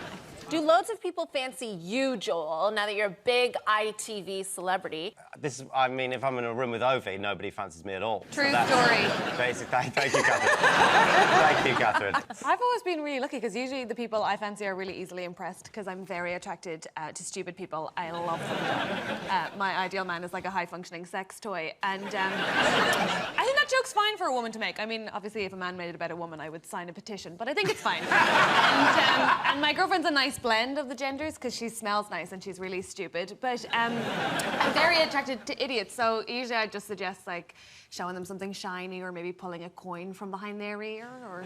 Yeah, Ovi, I would take that as a personal insult to you. Oh, no, he was on Love Island. He knows he's stupid.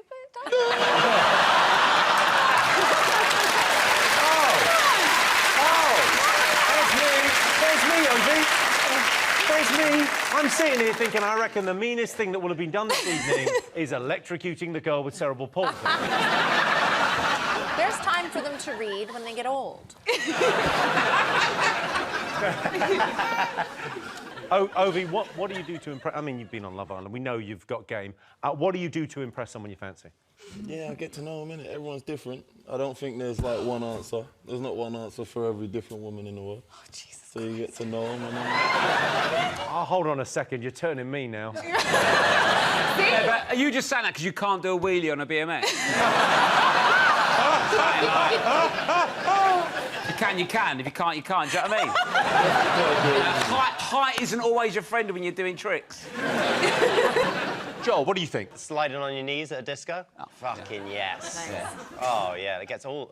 That's all the... I go home alone. Rosie, how do you get some? Unfortunately, I can't use chat-up lines because that would take too long. But can I just say my favourite chat-up line on me was a guy came up to me in the club. And so he had seen me the week before, but heard me talking. So we spent a week at home learning sign language. Aww. So came back the next week to ask me out in sign language. And I just said to him, I'm not fucking dead.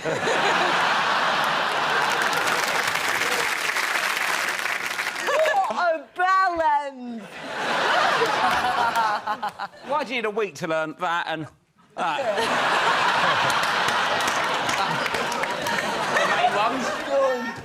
I think you're top three at that. You did those in a weird order. Yeah. Start with that. No, yeah, but... Then that. Yeah, but if you get that. carried away and don't give Then that any that. attention, it feels like you should at the end just to go, yeah, I know they're there. I haven't got a problem with them. They just got mixed up in the order. I'm starting to understand why you haven't had sex for 6 months. Yeah. OK, so answers on this. Best way to impress someone you fancy, what do you think? Is it buy them flowers? Suck them off. Wear them down. Laugh at them. Is it laugh? How much are you sucking them off? Kill their There's a support group for your exes. I used to have 6 inches till I met her. Just a nubbin. I'll give you a clue. You already have everything you need. Be yourself. It's the right answer. That's good that we got the right... Well, yes, the best way to impress someone you fancy is to be yourself. I met a very pleasant woman online, but when I went to meet her, I felt disappointed, betrayed and upset. She wasn't a pleasant young woman at all. She turned out to be a gang of vigilantes. The next round is called The Poll with a Hole. We've looked through hundreds of surveys, past and present, from around the world and unearthed some fascinating facts. Unfortunately, each statistic is missing one salient piece of information, so it's up to our panellists to fill in the gaps. Dave, your team first. I can't tell you the source because it will give it away. 7% of UK kids don't know what? Shit.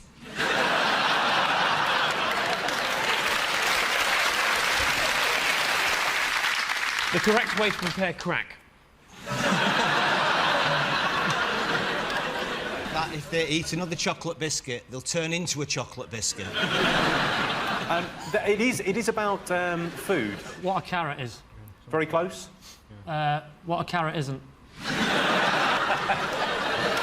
I think I'm going to have to give you this one. It's 7% of UK kids don't know how to eat an orange. What? Incredibly. 7% of UK kids don't know how to eat an orange. Cover it in breadcrumbs and deep fry it. They'll get the hang of it. To be fair, most kids get all the orangey goodness they need from Bacardi breezes. Sean's team. This is from a study by Leicester University from March this year. On average, policemen spend 2 minutes per day what? Playing with their needle.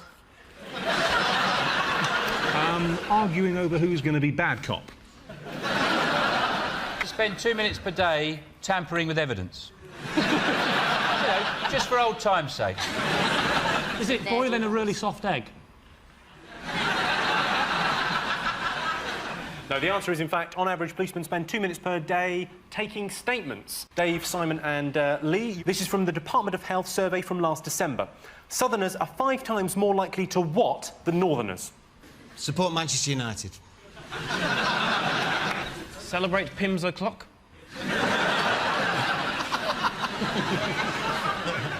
Book a flight from Gatwick.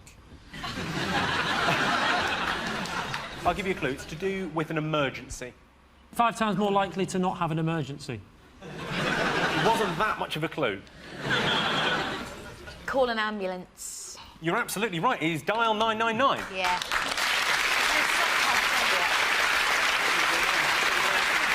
My neighbour had a heart attack, right? Fell on his hamster, and the RSPCA got there before the ambulance.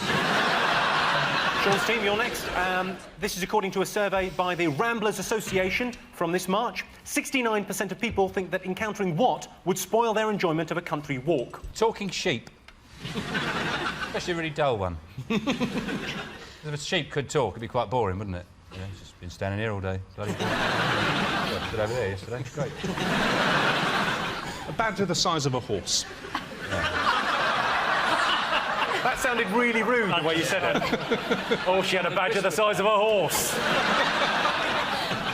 I keep forgetting Richard Madeley's there, and it's like a little surprise every 5 minutes. What would spoil a country walk? Come on, just think about it logically. A bull. The road. Electric pylon. Yeah, you're along the right. Motorway. Cars. Well, you're absolutely right. I'll give you that. It's vehicles. What? Dave, your team. Next one's from the British Attitude Survey, December 2004. By the year 2015, half the world's population will what? Have been evicted from the Big Brother house. Will have had a go on Titmus. I've read the Da Vinci Code. Reading the Da Vinci Code is kind of along the same lines. They will be able to read the Da Vinci Code. Speaking English. You're absolutely right. Sean, yours is the next one, from a survey by Surrey University, featured in the Daily Mail in March. 17% of British women are kept awake each night by what? 17% of British men. Richard Madeley. Yeah, they're there tossing and turning. Yeah. Is it ecstasy? I think it's a gentle but insistent prodding in their lower backs. Come on, it's quite an obvious one. The children. Is it snoring? You are absolutely 100% right. 17% of British women are kept awake by their partner snoring. If your partner does snore, one way you can deal with it is to gently roll them over. Do it 3 times, they're out the bed, problem solved. The next round is called the Poll with a Hole. We've looked through hundreds of surveys, past and present, from around the world and unearthed some fascinating facts. Unfortunately, each statistic is missing one salient piece of information, so it's up to our panellists to fill in the gaps. Here's your first question. In the 1940s, 25% of men, what? Had my nan in an Anderson shells. She flattened some grass, didn't she? Oh, yeah. Yes. Is it 25% of men ate a diet of only powdered egg and weasels? Weasels? 25% of men who fought for our freedom and our future rights didn't realise 60 years later all the thanks they'd get would be happy slapping and pushing dog shit through the letterbox. Well, Alan, all I've got to say to that is stop it.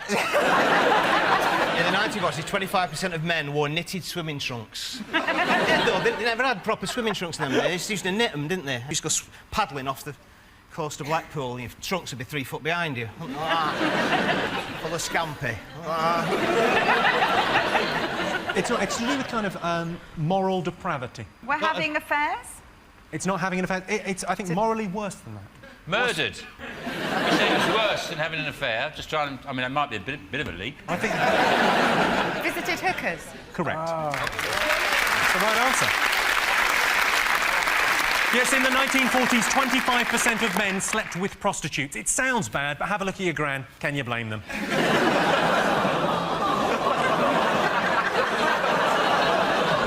75% of Russians are afraid of what? Is it Virginia Woolfsky? I wish it was. Well, it's texting. They've got to take their gloves off, haven't they?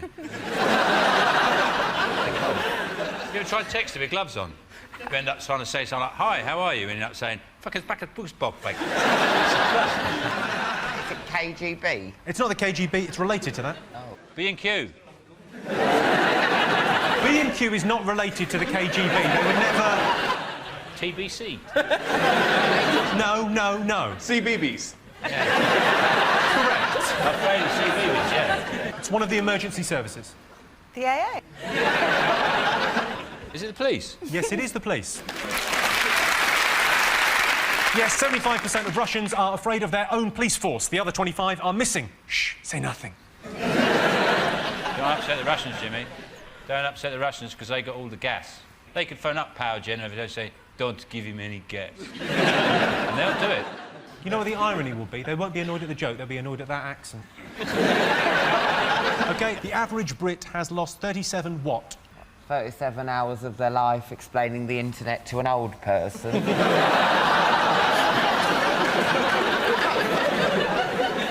It's like a big... What, like an encyclopedia? Yeah. Another cup of tea and a biscuit. Is it Twixes? I've never lost a Twix, it was a guess. Imagine if you'd lost 37 of them, though.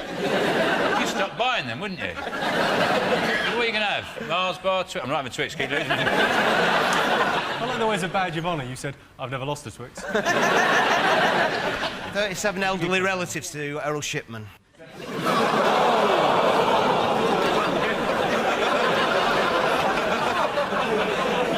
I'll give you a clue. They're round and shiny, they have a hole in them. Women?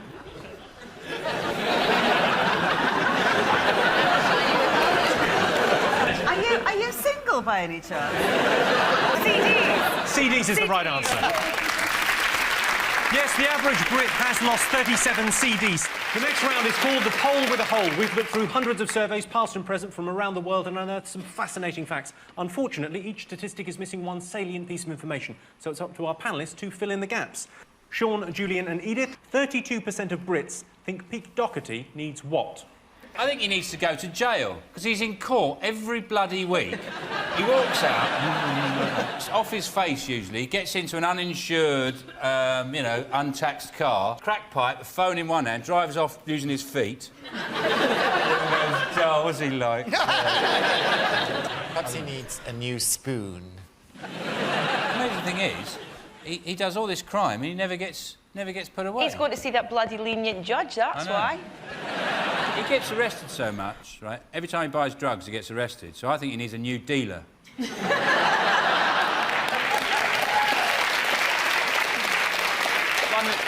that doesn't phone the police as soon as he leaves the house, going, "Yeah, I've just sold it to him." Do you like his music? I used to like his music. I don't like what he's done recently. If you're watching, fuck you. She's Radio 1. Good luck selling some records.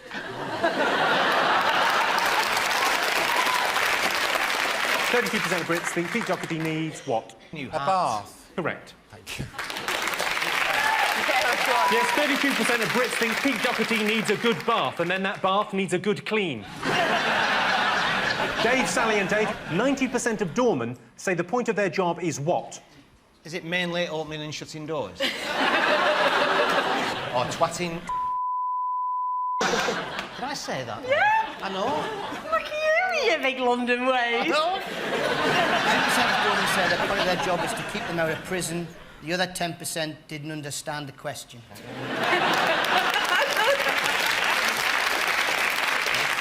Sally, what do you make of doormen? Do you like them? No, not really. Well, there's a doorman in our local pub, and I went for lunch one day with my trainers on, and I went to get something from my car and came back and he wouldn't let me in.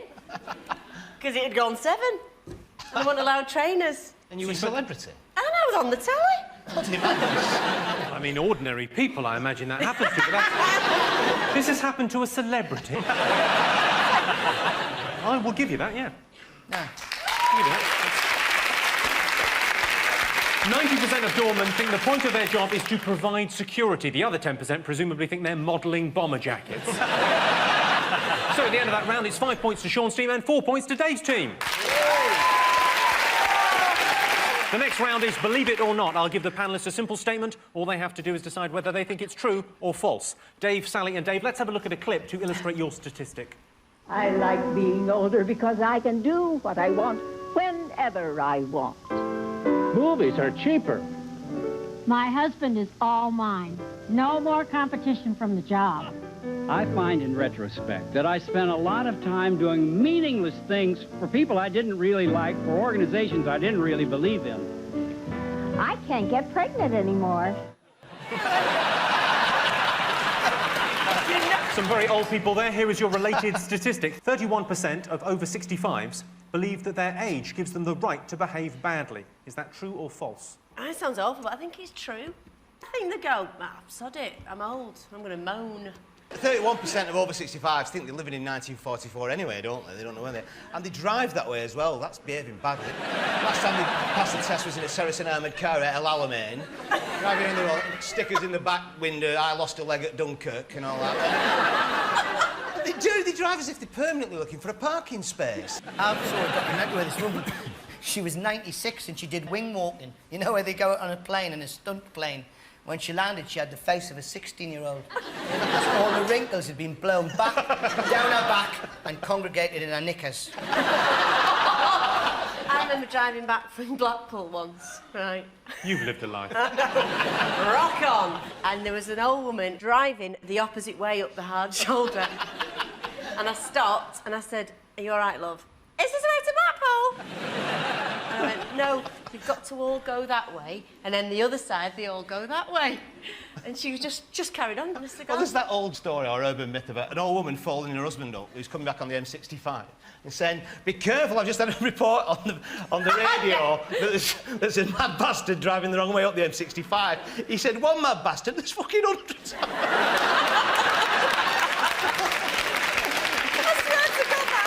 Oh, it's funny up north, isn't it? They always go shopping on a Saturday dinner time. They've got all fucking week to go shopping, haven't they? All week. And you're in a hurry on a Saturday dinner time. They're in the queue with the coupons. And do you take Bird's Eye? And do you take... How much is it? £1.75. Give 'em here, £2. Fuck off. Go on. Who is Dave? I can't understand why you keep using the word they.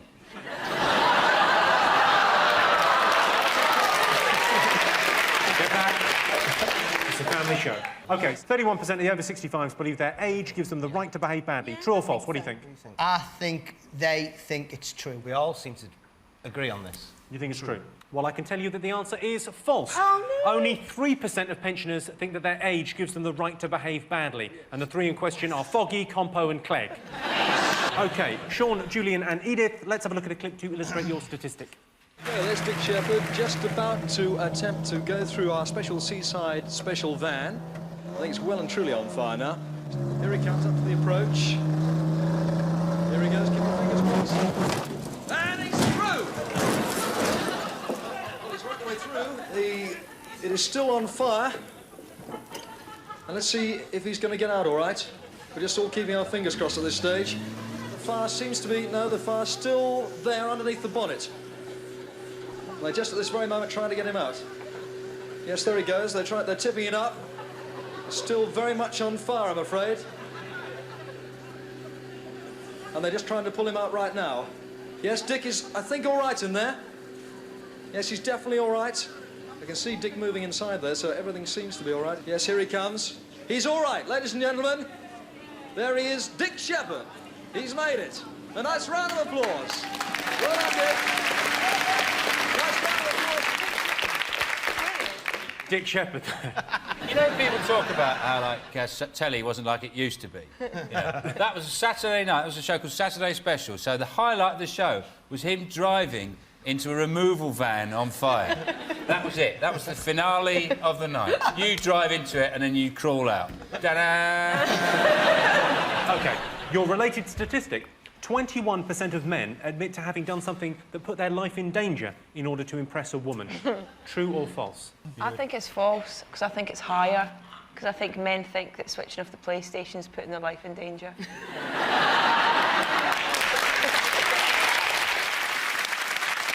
Julian, has a man ever done anything to impress you? He did come round to my house driving a Fiat. That did the trick. Have you? What, have I ever done anything to impress women? Watch loose women. I think the best way to impress women is take her to a car boot sale. Get anything you want. Money's no object. You silver-tongued you. That glove, have it. There's a dashboard from a Vauxhall Viva there. Take it away, it's yours. 21% of men admit having done something to put their life in danger in order to impress a woman. True or false? It's true. True. Well, I can tell you that the answer is true. 21% of men have done something to put their life in danger to impress a woman. Once, driving a girl home, I turned into traffic without checking the blind spot properly. Man, she was turned on. The next round is called the Pole with a Hole. Here's your first question. 12% of lottery winners have what? I know what I'd do if I won the lottery. Right, first thing I'd do is liquidise an elephant. That's good. Just get a big liquidiser, put it in. You'd hear the tusks. And then I'd open a hairdresser's, you know, just so it keep ticking over. But also, the added thing is, if people come in, you completely mess their hair up, and you go, don't have to pay. I'm not really a hairdresser. Just... It's like the lottery, actually.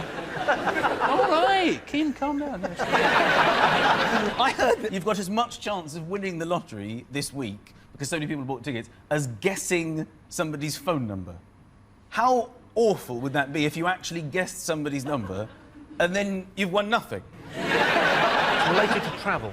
I've gone abroad. Exactly the opposite of that. Have disappeared completely. Just completely vaporised as soon as they'd won. They were so ecstatic, all their cells inverted and they became antimatter. Is it not going away? Yeah, I'll give you that. The answer is, in fact, they still haven't been abroad. 12% of lottery winners have never been abroad. Of course, a lot of people only win a tenner. Where's that going to get you? Prague? Yeah. 34% of people in Blackpool would like what? Would like a supermarket.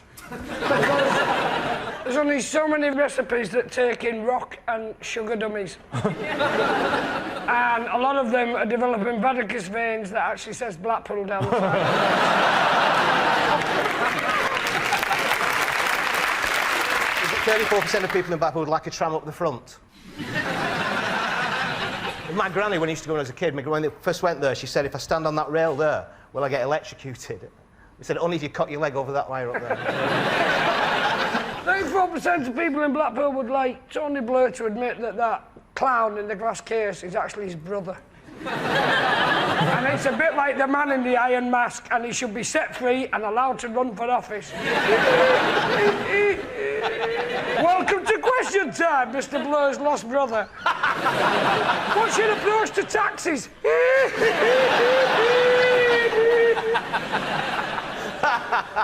They think they'd like a piazza. Don't know, just give it a bit of class. Casino? That's exactly the right answer. God, thank God for me. Yes, 34% of people in Blackpool would like a super casino. I'll tell you what, if you want to gamble in Blackpool, why don't you just get a hot dog from one of the vans? At the end of that round, I can tell you Sean, Ulrika and Michael have 6 points, and Dave, Johnny and Krishnan have 2 points. The next round is Believe It or Not. In this round, I give the panellists a simple statement. All they have to do is decide whether they think it's true or false. Sean, Ulrika and Michael, let's have a look at a clip to illustrate your statistic. This shipment is supposed to be for 12 cartons. Can you get the rest for me? Oh, okay. I'll be right back.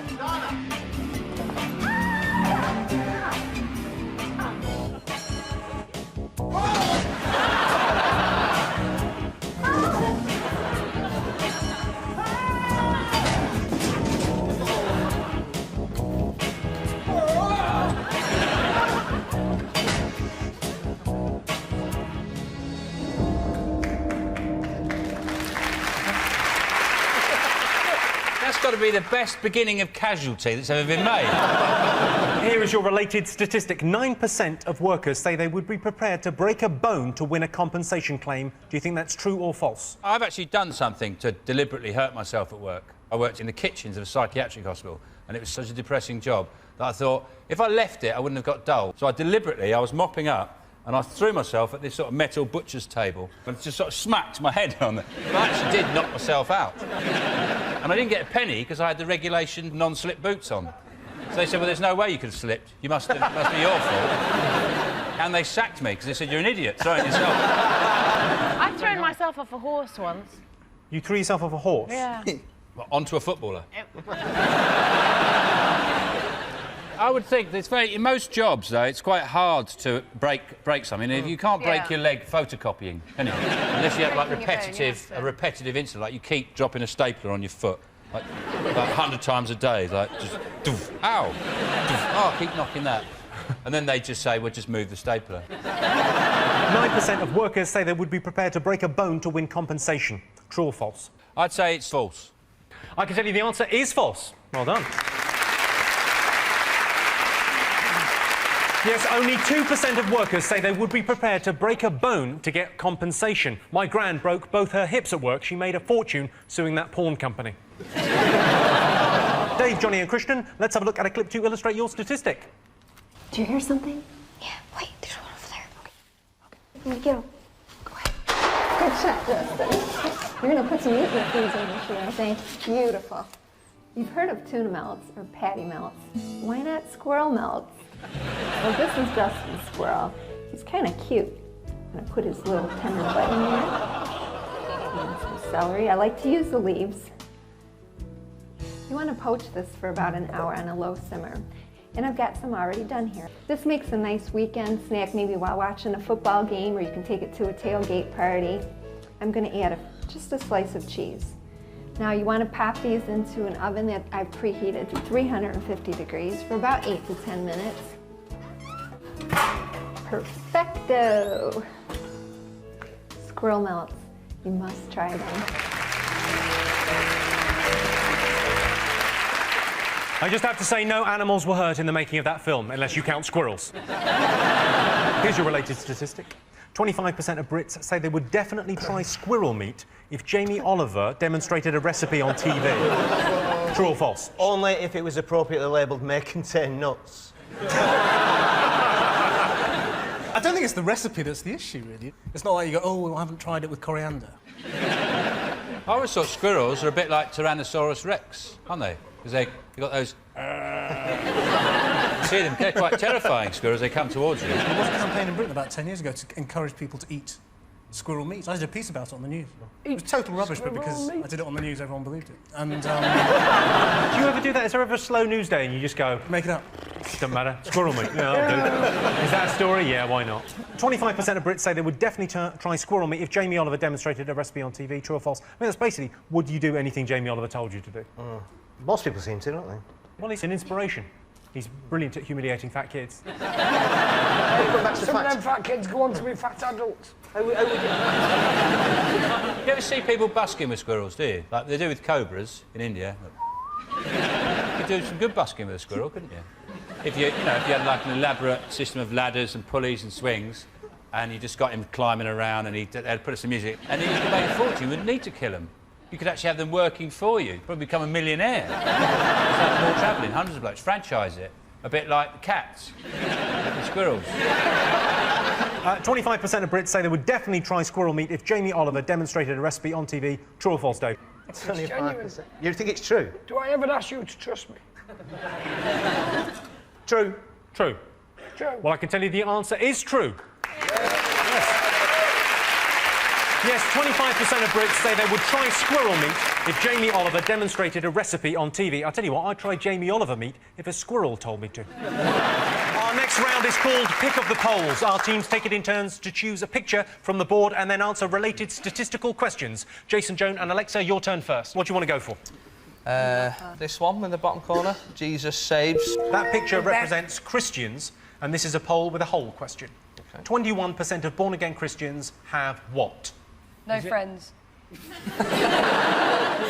I got some building work done at the beginning of the year, and it was a born-again Christian builders company. I thought I can trust them, they'll be all right. And he was doing some work in the kitchen, and he was sweating, and I went, no rest for the wicked. And without a gap, he just went, I wouldn't know, I'm one of the righteous. And just carried on, just screwing stuff in. What are you going to be finished off with, you wanker? You know, any extremists are crazy and ugly. Ugly. Oh, yes. I went to a born-again convention. You know, Jesus loves me. He said if he loved you so much, he would have given you a chin. I don't think Jesus loves you. It was like the thing when, like, some athlete will win a gold medal and go, oh, thanks for Jesus, Jesus helped me out in this. And you think, what kind of God lets, like, Iraq happen, doesn't do anything but keeps a close eye on who wins the triple jump? Technically, it's kind of cheating, isn't it? Yeah. You're using God to help you win a... It's worse than drugs. You're in the long jump, and then you know that God's picked you up and gone, whoop, like that. It's not fair, is it? Something to do with a very petty crime. Have murdered. It's to do with music. That's my final clue. Have stolen CDs. I'll give you that, Joan. It's actually illegally downloaded music.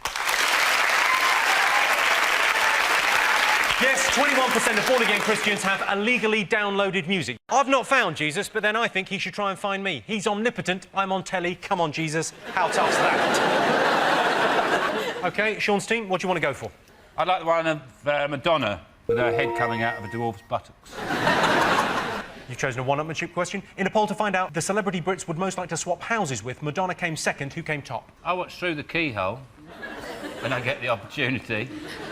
It you always do. seems to be Rusty Lee. Big laughing cook. And she's got quite a nice house, you know. Is it Rusty Lee? No. You are devilishly close, Sean. Really? Have they done Madonna? Have they done Madonna Through the Keyhole? Who would live in a house with all these stolen children? She didn't steal them, she adopted them.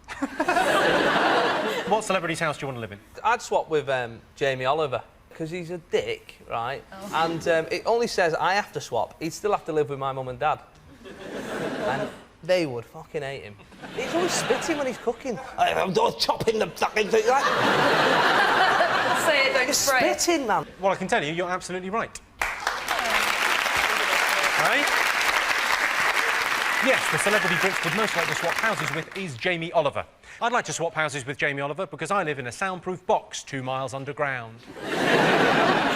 So at the end of that round, it's 3 points for Sean's team and 4 points to Jason's team. The next round is Believe It or Not. In this round, I'll give the panellists a simple statement. All they have to do is decide whether they think it's true or false. Let's have a look at a clip to illustrate the statistic.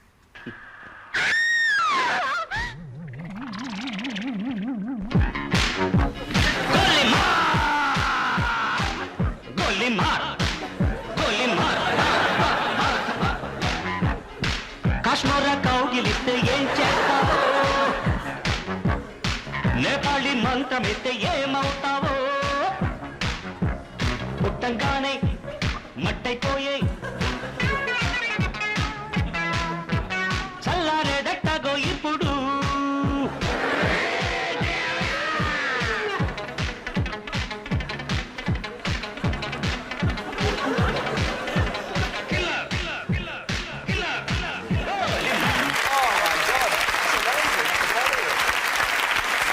That was Michael Jackson's Thriller. It hasn't dated well, has it?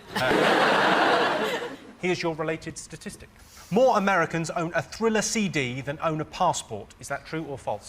I would think that more Americans would own a copy of Thriller than own a passport because we love souvenirs, and that's the last time you'll ever see Michael Jackson black. That's the ironic thing, isn't it? Because if he used the picture from Thriller on his passport, nobody would let him in the country. You're like, well, you don't look like that, do you, honky boy? I'm pretty sure at passport control they're not allowed to say honky boy. I sort of believe that, but then I believe that more Americans own a rifle than own a spoon. Americans have got this crazy idea that people don't like them. And the rest of them. Well, nobody likes the hand that feeds you, you know, and we take care of the world to a point. Yeah, basically we take care of the world, yeah. That seems to have launched something. I'll take care of that. We also saved a lot of lives in World War II by pressing that button. Yeah, 3 years fucking late. I don't want to go on about it. Are you a fan of the Michael Jackson? I'm a very close friend of his still. Still? Still. You've stuck with him? Well, to a point. My grandson is growing up, so we won't see him for a couple of years. We used to exchange gifts. I mean, we're that close. And every Christmas, I would give him hankies. And then one year, I realized this is stupid. He has no nose. So, OK, more Americans own a Thriller CD than a passport. True or false? What are you going to go with, Sean? I think it's false. What are you going to go for? True. Absolutely true. I'm going to go with that. True. Well, I can tell you the answer is false. Yeah. Oh, yeah. Yes, 23% of Americans have a passport. Only 9% own a copy of the Thriller album. The Thriller video does have amazing special effects. In one bit, Michael Jackson looks black and kisses a girl. Our next round is called Pick of the Poll. All right, Sean, so you want to go first? What do you like the look of? Chris, do you want to do your pick? Go on then. Me. By the way, I'm the one without the crown of thorns. OK, 32% of Brits would like to watch Chris Moyles. Kill. No, of course not. If it was that, it was... Eat? You'd have to be hungry.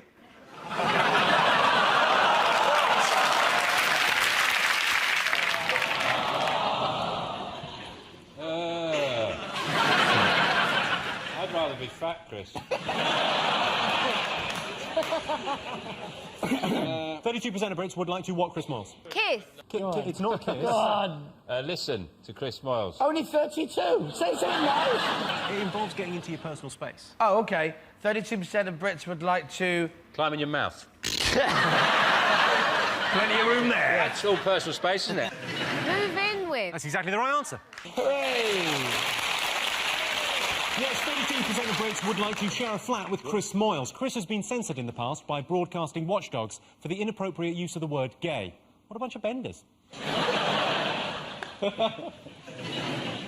Jason, what do you like the look of? Let's go Wilder Ogden from that documentary, Coronation Street. 63% of northern women have what? A pie fetish. They like a bloke to dress up like a pie and come in, hello. And it's different each night. I'm cheese and onion. What about rollers? Rollers? Curlers? Yeah. No, that's not it. It's Jennifer Aniston, I'd feel sorry. But the thing Is it rickets? Have you been to the north? It's all right these days. It's all right, you know. We've got quite a similar climate and everything. Hairy balls. Can I just say, this is very racist against northern women. At the moment. Well, you're not said they had hairy balls a second ago. That's a fact. OK, what do you think? 63% of northern women have... Untangled a mystery. On Sunday night on An ITV? absolutely fiendish mystery. Most of the top detectives are northern women. That's a fact. It's another fact. I'll give you a clue. Something Fern Britton has probably done. Eaten far too much food. It's a very specific foodstuff, and it's in one sitting. Lard. That's right. Have eaten So lard. 63% of northern women have eaten a whole packet of Jaffa cakes and they don't give a shit. No. I'll give you that. Close enough.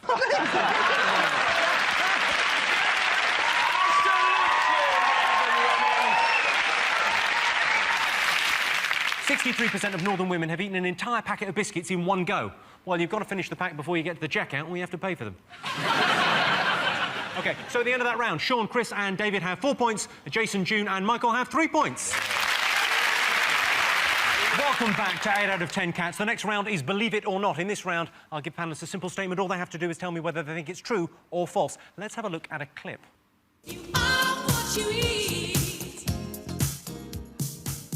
One of the easiest ways of increasing our fibre is to switch to wholemeal bread. All kinds of people are doing it.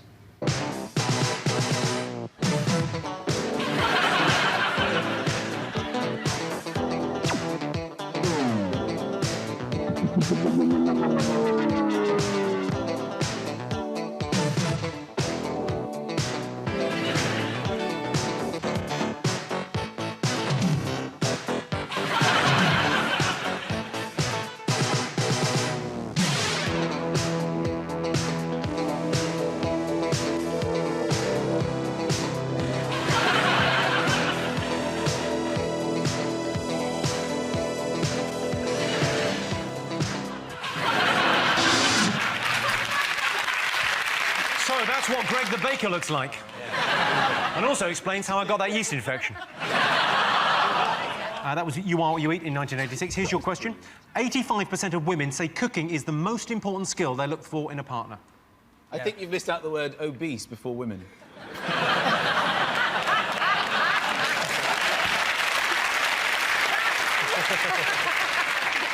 If you're watching this and you're obese, put that down, fatty. What do you think? Absolute rubbish. What do you look for in a partner? I don't know many women that say, oh, he's really good at cooking. Maybe you misheard him. What do you look for in a man? Fat face. Even fatter face, you know.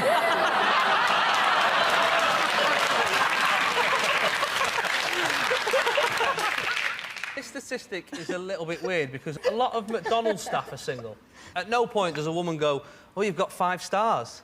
Let me take my knickers off. You know what I mean? What, you're on the fryer? Have a touch of these. I didn't know that women look for skill. Continence is a skill, isn't it? I'm teaching my 3-year-old how to be continent. Continent? Isn't that it? Yeah. No, continent, yeah, that's a word, yeah. Here in the village, Michael, we call it potty training. Down here, I mean, up in the castle, you might call it that, but down here in the village, call it potty training, then we let everyone know. Women, normally, they always go, I like someone with a good sense of humour, don't they? And it'd be good if you could combine the two, cooking and a good sense of humour. Yeah. The chef from the Muppets. Yeah. OK, so 85% of women say cooking is the most important skill they look for in a partner. What are you going to go with? It's false. It's absolutely false. It's a nonsense. False. Are you saying true or false? Chris Moores, what do you think? True or false? It's false. False. OK, you're going false? Yeah. Right. I can tell you the answer is... I haven't answered yet, and I'm team captain. All right. Sometimes I take my role as a captain very seriously. It's one of those occasions. David, what do you think? I think it's false. You think it's false? Chris, you think it's false? I do. I've got a weird, sneaking suspicion it's true. OK, well, I can tell you the answer is false.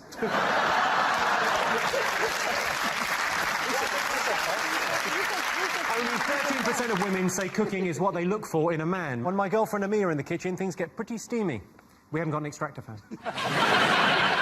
The next round is Pick of the Polls. Our team's taken in turns to choose a picture from the board, and then they have to answer a related question. Sean, Jamelia and Christopher, you're to go first. What do you fancy the look of? If I'm to be honest, I didn't actually hear the question, so I don't understand why we're looking even at the pictures. Yeah. You've got to tell me the connection between all 6 pictures. Okay. Just you on this one, no help from your teammates. And this is the only round where you have to write it down. You have to do 300 words. Really, all you have to do is pick a picture down. Sorry, I didn't know. OK, what are you going to go for? I'm going to go for the lady with the boobs. OK, you've chosen the vegetarian. 58% of vegetarians what? I've had this theory for a while, is that if you go to a vegetarian's house and they only make vegetarian food and you have to eat it, but if they come to your house, then they've got to have meat, because you're a meat eater. Fair's fair. My dad does it with cigarettes. He's a smoker. If he goes to a non-smoker's house, he's not allowed to smoke, but when you go to his house, you've got to have a fag. All his friends are dead, of course. Never mind. So 58% of vegetarians what? Don't eat meat. You're very close, just remove a word. Do eat meat. Correct. Do eat meat. That is the correct answer. Bizarrely, 58% of people that say they're vegetarian actually eat meat. When I'm having a dinner party, I always make sure there are vegetarian options. They can make do or fuck off.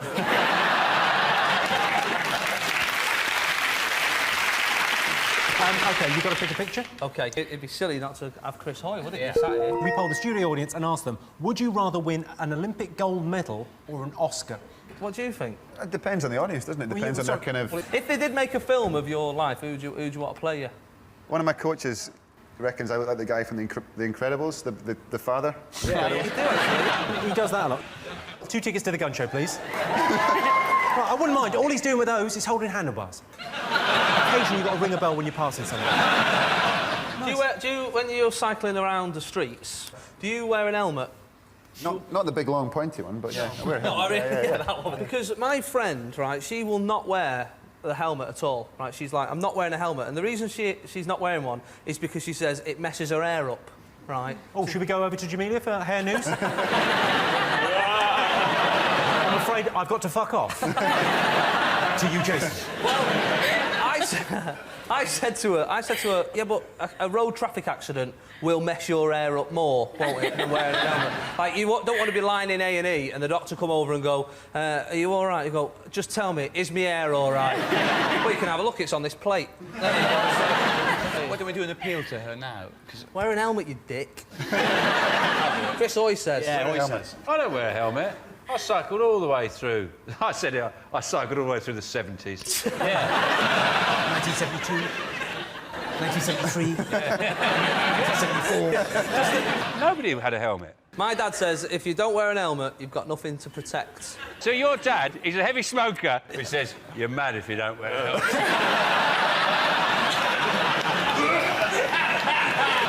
OK, so what do you think? Oscar? It's got to be the medal, surely. What do you I reckon? don't know. I think Oscars. I'm going to go with Hoy. Fair enough. Because he's got his medals. Oscar. You think Oscars? Well, I can tell you that you're absolutely wrong. 81% of our audience say they'd rather have an Olympic gold than an Oscar. Of course they would.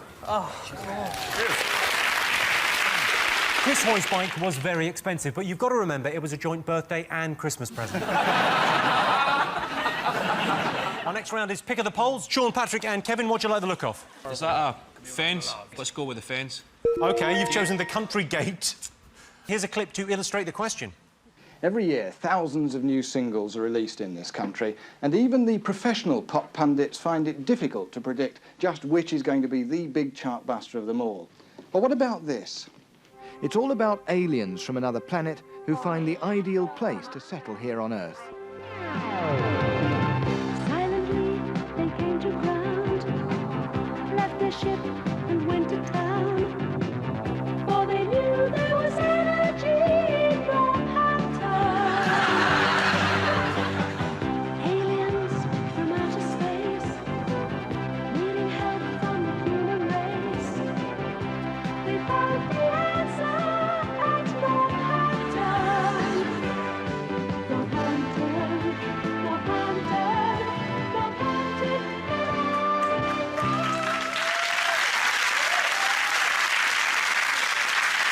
The weirdest thing about that is they've put the words on the bottom in case you want to join in at home. Your question is, what does the nation prefer, town or country? Well, it's normally during, like, debates on the hunting ban that your allegiance really sort of shows itself, whether you're town or country. See, I'm a big animal lover, so I'm going to go for town. When you say I'm a big animal lover in that voice, I feel like I've gone to prison.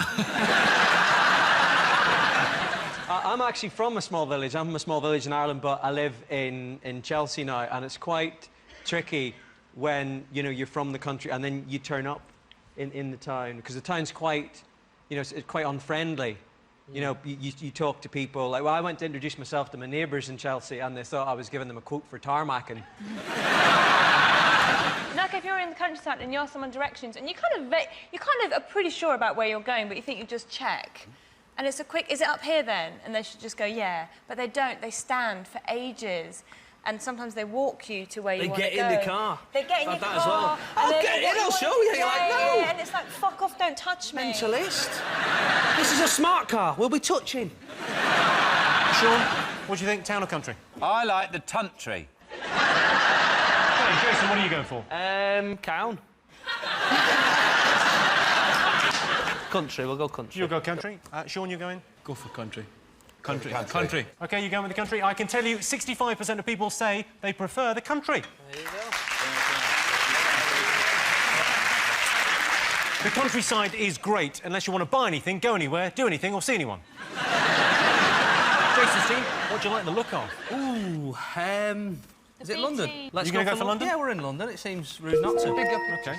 You've chosen London. 66% of Londoners think their city is a good place to what? Leave.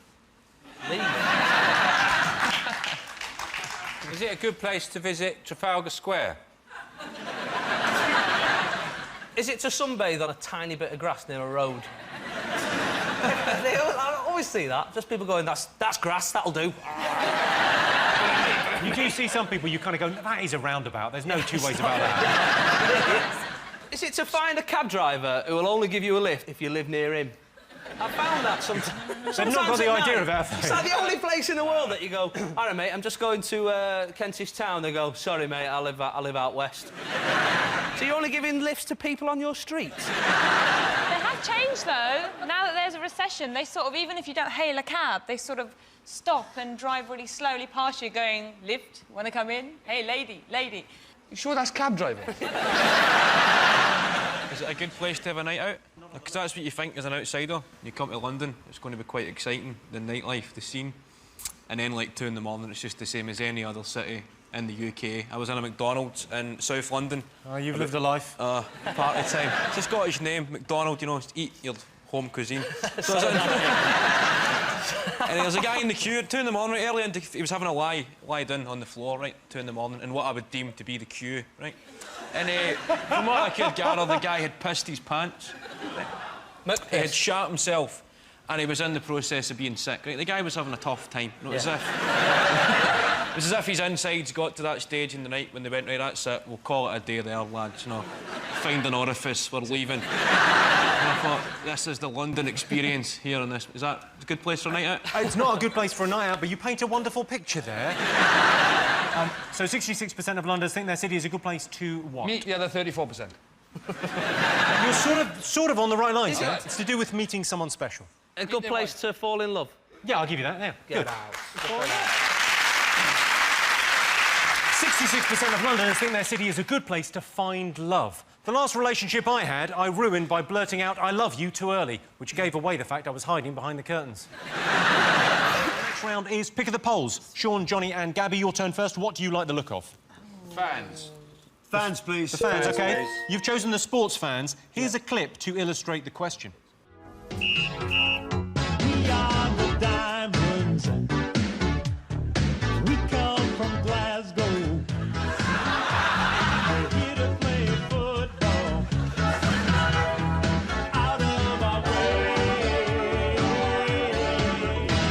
With the Diamond side, we come from Glasgow town. And when we're hitting the field, we're gonna messing around. We're gonna move the ball, we're gonna pass and rush. And if you get in the way, you're gonna feel the crush. The truth can hurt, and the truth is me. We're the baddest team that's ever been seen. We can't be stopped when we start to play. Talk about the Diamonds, what do we say? The Diamonds.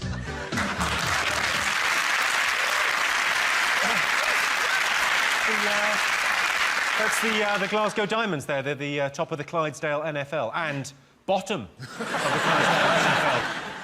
OK, your related question is, 11% of sports fans would allow their sporting idol to sleep with their partner, true or false? My sporting idol's a man. I don't want him to sleep with my husband.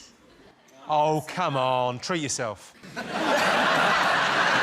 Who's your sporting idol? You know, a lot of couples do this. You know, you have kind of fantasy shags where if you meet them, if you both meet them, they're like so far out there that you go, yeah, you're allowed to. So Kenny's was Cameron Diaz, and mine was this New Zealand rugby player. So anyway, I check into this hotel in Melbourne. You mean you went for one that's actually feasible? I like it. There's a very much a possible shag. And I got in there and I rang Kenny. I said, "You'll never guess who's in the lift with me. It's Dougie Howlett, the New Zealand rugby player." He put the phone down. I've got an agreement with my girlfriend. If I ever get to sleep with Kylie Minogue, she can fuck off. 11% of sports fans would allow their sporting idol to sleep with their partner. Who's your sporting idol? Bob Nudd. I'd let Bob Nudd. I'd let Bob Nudd, the angler. You'd let your wife I'd let him sleep with my wife. I don't think he'd bother her for long. I think he'd go in there, he'd start talking about different flies and casting angles, and she'd fall asleep. He'd probably have a fiddle and then go, actually, tide's in. I'll get some good, I'll get some roach on that estuary. I love this mime. He'd have a fiddle. Denise, what do you think? Who's your sporting idol? I do like Tiger Woods, or used to. Tiger Woods probably would. He's not fast. Tiger Woods, I believe, has a blanket policy, every hole's a goal. He'd you out. 11% of sports fans would allow their sporting idol to sleep with their partner. You're going to go... I think it's false, because I think it's going to be higher. I think it's a lie. Yeah. OK, what are you going to go for? True, then. You're going to go true? Yeah, we'll go true. OK. I can tell you it's true. 11% of sports fans would allow their sporting idol to sleep with their partner. must say, if I had to pick a sporting idol, it would probably be Desert Orchid. My wife is in for a treat. Jason's team, you're to choose. What do you want to go for? Well, we've got to. We've got to. We've got to. We'll go for the Olympics. You're going to Olympics. OK, you've gone for the Olympic rings. Here's your question. What did the nation prefer, the Olympics or the World Cup? It's a good question, isn't it? The thing with the Olympics, like the World Cup, you go, well, I like football. I like football. And it's, you know, if you like football, then you like the whole of the World Cup, don't you? With the Olympics, you only like certain things. Like, there's some stuff in... I like that, you know, rhythmic gymnastics. No offence, Gabby, right? I know you did it for a little time, right? But that one, I'm telling you, that is just a bloke who's got a bit of toilet tissue stuck to his hand, that is.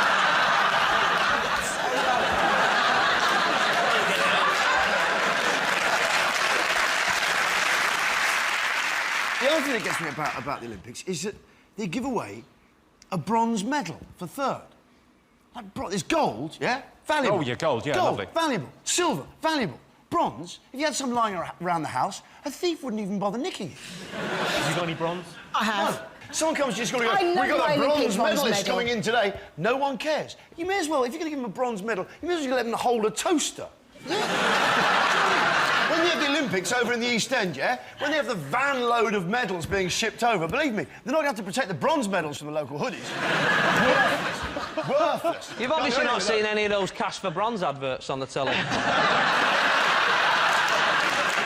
OK, what are you going to go for? What do the nation prefer, the Olympics or the World Cup? Sean? World Cup, World Cup, World Cup, World Cup, World Cup. OK, you're going World Cup. What are you going to go for? No, I think we've got to go for Olympics. Let's just go for it. Because even if it's wrong, it's right.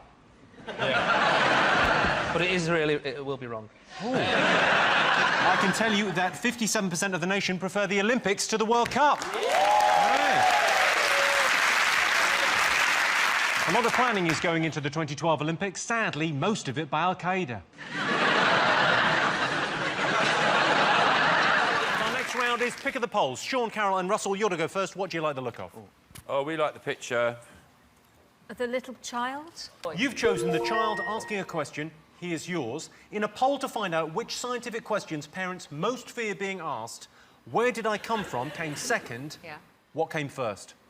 We're the only country where that would crop up near the top. My daughter only asked me 2 days ago. Right. She's 3. Well, I suppose in your current condition, she's thinking, Mum, come on, you let yourself go. What did you say? What did you say then? I went for the special cuddle.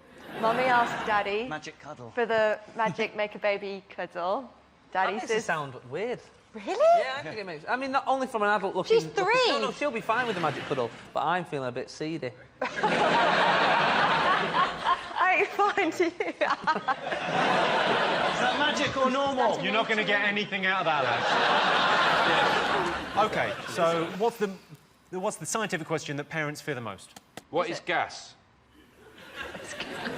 Why has Daddy got a hob in the bath? Why do bicycles not work in the sea? OK, I'll put you on the spot. I'll ask you a few questions. You've got young kids, so yes. OK, you should be prepared for this. Yeah. Why is the sky blue? Come on. I'd be like, how can you talk? You're only one. Children are genius. Reflection of the water. Yeah, that's what I thought it was. Reflection of the water in the sky. It's mice. I thought it was It's the mice with torches. Carol's. I'm storming it with Carol. I'll tell you why the sky is blue, because as sunlight travels through the atmosphere, airborne particles act as a filter, which only lets blue light through. Right, go on. All right. That's that answered. OK, that's that answered. OK. Got one for me? Sorry. Yeah, sure. What makes thunder? No, it's when clouds have an accident. Well, they're driving around the sky. And they start, and they go, oh, whoops, whoa, whoa, poof, bang. What do you like? When lightning strikes, it heats up the air to thousands of degrees centigrade. The hot air rushes away into the cooler air surrounding it. The movement of the air makes the thunder. Like a crash, yeah. Yeah. Yeah. Exactly. Carol, I've got one for you. OK, how do microwaves cook food? They vibrate the water molecules inside the food, am I right? Yes. Did you know what the my co-host on the one show is very Welsh? She's been teaching me some Welsh. Do you know what the Welsh word for microwave is? Pop-de-ping. Pop-de-ping. The Welsh for microwave The Welsh is... for microwave Yeah. is pop-de-ping.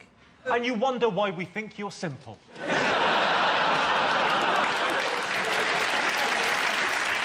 I think one of the reasons people have problem explaining scientific things is how science is taught in school. It was very badly taught in my school, with no interest whatsoever. For example, the chemistry teacher just made it just... I mean, the only thing I learnt in chemistry was how to say fuck off in chemical symbols.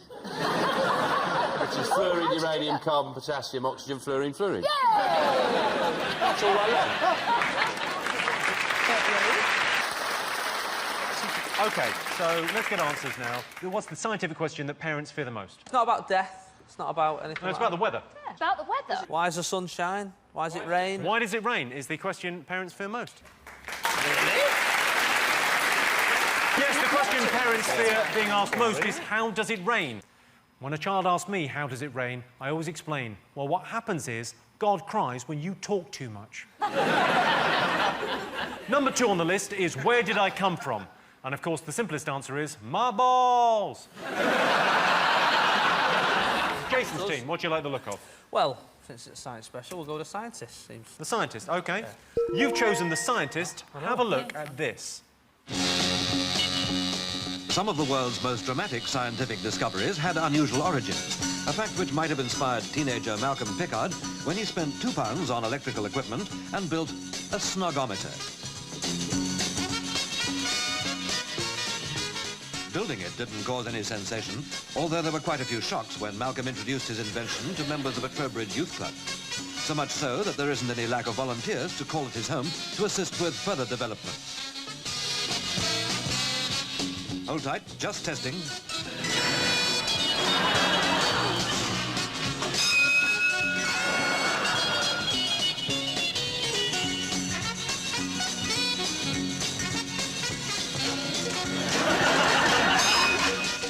Mother's got nothing to worry about because it's all child's play.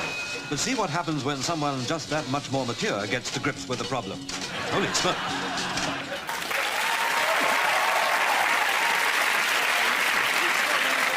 The second lot of snoggers, who were they? That was him and his mum.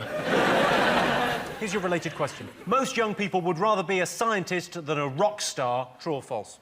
False. Definitely false. Very false, yeah. Completely false. What about that guy who was a rock star, but now he's a scientist? Brian Cox. Brian Cox. Oh, Brian Cox, yeah. I wonder if he ever has a flashback to being a rock star when someone... You couldn't pass me that pipette, could you? He goes, I've fucking played Wembley, you prick. Get your own bit there. In fairness, he wasn't a rock star. He was a keyboard player in D. Well, you know. I think he might have played Wembley, but the kebab house next to the roundabout. I would say, because my daughter wants to be a scientist, she actually wants to go to Mars and catch antimatter in a net on the way to fuel the rocket. And then when she gets there, she wants to open a cupcake shop. How old is your daughter? 18. Did you drop her on her head? Russell, what would you rather do? I was just a geeky kid, so I was always into science and answers and looking things up and encyclopedias and stuff like that. But I'm not typical. Most of the people are obsessed with the sort of the Heat magazine type image. Very confusing, the Heat magazine. Body image changing week to week, skinny, curvy, skinny, curvy, skinny, curvy, eating disorder, error, death. I got spotted for the first time ever in Heat magazine. It said, spotted, buying some semi-skimmed milk. Semi-skimmed. I imagine people in your hometown were going East Change. When we knew Jason, he had lard in his tea. He'd get a spoonful of lard, he'd put it in his tea. Most young people would rather be a scientist than a rock star. True or false? What are you going to go for? False. You're going false? What do you guys want to go for? I think false as well. Yeah. OK, so you're all going false? I can tell you the answer, incredibly, it's true. No. Yeah, it's extraordinary. No! 51% of young people would rather be a scientist than a rock star. I can see why they'd rather be a scientist. First, you get the funding, then you get a favourable peer review and New Scientist, and then you get the poontang. Our next round is Pick of the Polls. Sean, Mickey, Jedward. Pick a question. Let's go for the man in the mask. OK, you've chosen the mugger. Here is a clip. Is he a mugger? Yes, he is. That's a bit judgmental, isn't it? Here's a clip to illustrate the question. I've developed a practical, easy-to-learn self-defense program for seniors. In this segment, we want to teach you how to defend yourself against a rear low-section bear hug attack. Low section means that the attacker is grabbing you about the elbows. It is not possible to throw the arms off. In this case, you would step to your left, reaching back with your right hand, grabbing testicles and squeezing. Or you could step to your right, reaching back with your left hand, grabbing testicles and squeezing. In this case here, the first thing that's very good to do is to take your forehead and bang as hard as you can on the person's nose. A second thing that's a real possibility is step to the side, take your hand, grab testicles, and squeeze. Jackie Chan would never do that, okay? He'd like totally like just go psh, psh, psh, wah, wah, take him down. Yeah, but they wouldn't do. Can I just point something out to you? They wouldn't make an instructive self-defense video for Jackie Chan. This is for people who aren't Jackie Chan. This, the idea is helping old people who get attacked. You know when you go out and you attack old people? OK, now here's your related question. If attacked, most people would leave a friend to fend for themselves. True or false? Imagine you're being attacked, okay? The friend has to help, so he has to run off and get help. Oh, what's that? What's that? Earwigs at the rhubarb.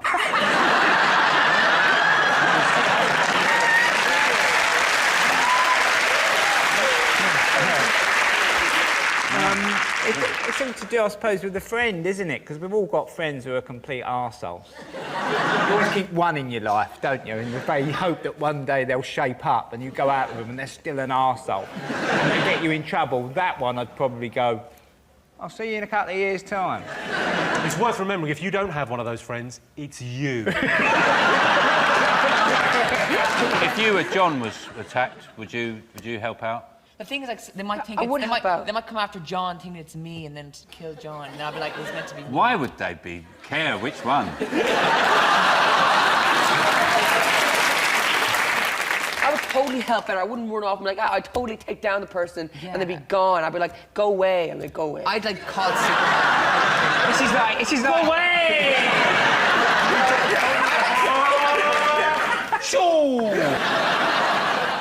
John, if you were walking with a friend, imagine you had a friend, and well,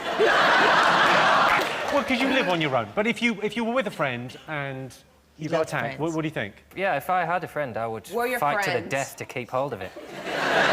It'd probably be me doing the attacking. Never leave! Okay, when the situation happens, okay, I'd know what I'm doing. Right now, I know what I was doing, but I will know what I'm doing if it ever happens. Yeah, if you get attacked. Yeah, if it's like in an alleyway, someone jumps out with a knife, you would know. Leave the area! Yes. Not welcome! Would you defend someone, Charlie, if you were... I might try... I might stick around and try and spark up a conversation with them, take their mind off it. But I'm not putting myself in physical harm for another human. Haven't you just got married? Yeah, well, it's a friend, not a wife. So is this based on... Is this a fact or an opinion? This is like what people are saying they're going to do, or is it what people will actually do? It's what they're saying. I think they would. If they're saying, it's easy to say you're going to do it. Of course they're going to say they're going to stick Well, you didn't. You said no, I wouldn't bother. I think you all would do it. You're just being cynical. I think all of you are gentlemen. You're gentlemen and you would. I would. You think I would stay and defend a friend? Yeah! You, Lorraine, are a very poor judge of character. Yeah. I was once out with some friends on a night out and we got attacked. And I went and got us a taxi. While the fight was ensuing, I thought there's going to need to be transport when this when this finally settles down. And I was quite right. To the hospital, please. Yeah. Imagine, Jimmy, you'd go and get changed into your jeans, wouldn't you? Just in case you get your clothes ruffled up. I am going to stick around and help you. I just need to change into my jeans. Sean, I tell you, you say that. You're lucky I don't have my jeans on right now, or I'd come over there. Oh, sure. And I would... Sort me out. You haven't got your bloody jeans on, have you? Yeah, but otherwise... Yeah. They're new trousers, so... You could rip your top like Superman. Are you asking to see Lorraine's boobies? I didn't know if you were looking at me. Can you rip your top? Lorraine's a lady and she wouldn't do that. Yeah, that's not nice, Kay. Lorraine's totally cool. Well, they're also very bad judges of character. You do say you use cool a lot. I know, because You use too much. I know, you but want to use cool about, I reckon, 30% less. But I don't say cool anymore. If I was focused, really focused, if I got in the zone, I was totally Try focused. not to say cool for about 10 minutes. See how you get on. Okay. Just a little challenge. Okay, cool. Yes.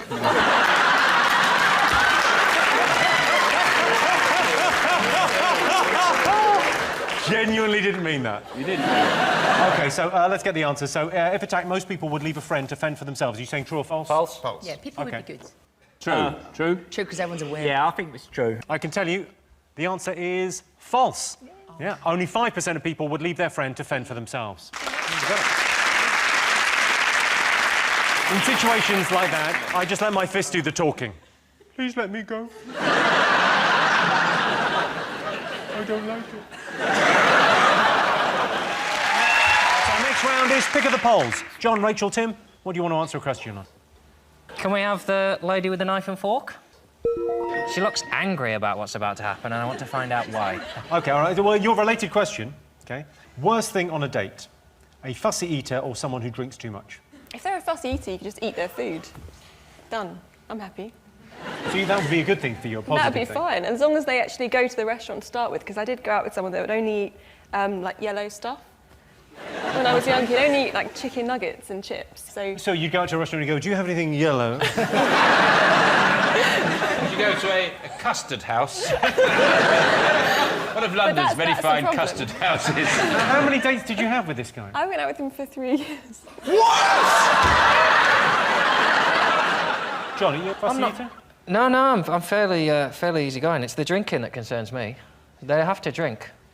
Especially on a date where it's awkward anyway. You don't want someone who's going to remember Non-drinkers are difficult. I respect their decision to not drink, but it makes life very, very hard. It's like having a different religion. It's fine, they can crack on with it, but I don't want to be with them, so... I find a heavy drinker on a date very much a positive. Well, if they're hammered, you know... It's kind of different for the man It's a or the clincher. woman. Yeah. The men might try and push drinks on the women, but if the woman can't really do anything with the drunk man. Yes, you can. I went on a stag do once to Edinburgh, right? The stag was a very, very dear friend of mine. And this is a prime example of alcohol makes you go over the line, right? We're watching the FA Cup final between Liverpool and Arsenal. Half-time, we're all sat around having a couple of pints. My mate turns around and says, it's boring, this, isn't it? I'm like, yeah, pretty much. Give me 5 minutes. And he went upstairs and he came down in his dressing gown with a can of deodorant. And he just got on the microphone, you know, like they do in a local pub. He went, ladies and gentlemen, the human fireball! And he sprayed himself in deodorant and lit it. And then he got the belt from the robe. The human fireball would like to introduce to you the helicopter. So he got the belt from his dressing gown, wrapped it around his penis, and then pulled it really fast, and his willy went... I thought we agreed we were never going to talk about this afterwards.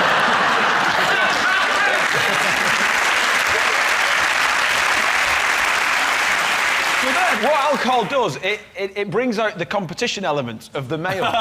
So what happened next was that another friend said, well, watch this. Everyone give me your coppers. So everyone coppered up. You know, like, you won't know about that because you're posh. So everyone put, like, the pennies in and the 2p's. He put 83 pence in pennies down his foreskin. Yeah. And then he started coughing and they all individually dropped out. Now, that's a party trick. How did he find out he could do that? Because he was drunk, Jimmy! You sure it wasn't Darren Brown stag do? OK, all right, so what's worse on a date, a fussy eater or someone who drinks too much? We're going to go fussy eater. Booze. Someone who will only eat booze. What are you going for? We're going for someone who drinks too much. OK. Sean, what are you going to go for? Probably heavy drinking is worse. I can tell you, you are right. Yes! 63% of people said someone who drinks too much is worse than a fussy eater. I think a fussy eater is worse. If she won't put that in her mouth, she's not going to like what I've got planned for dessert. Oh, this tastes of coppers.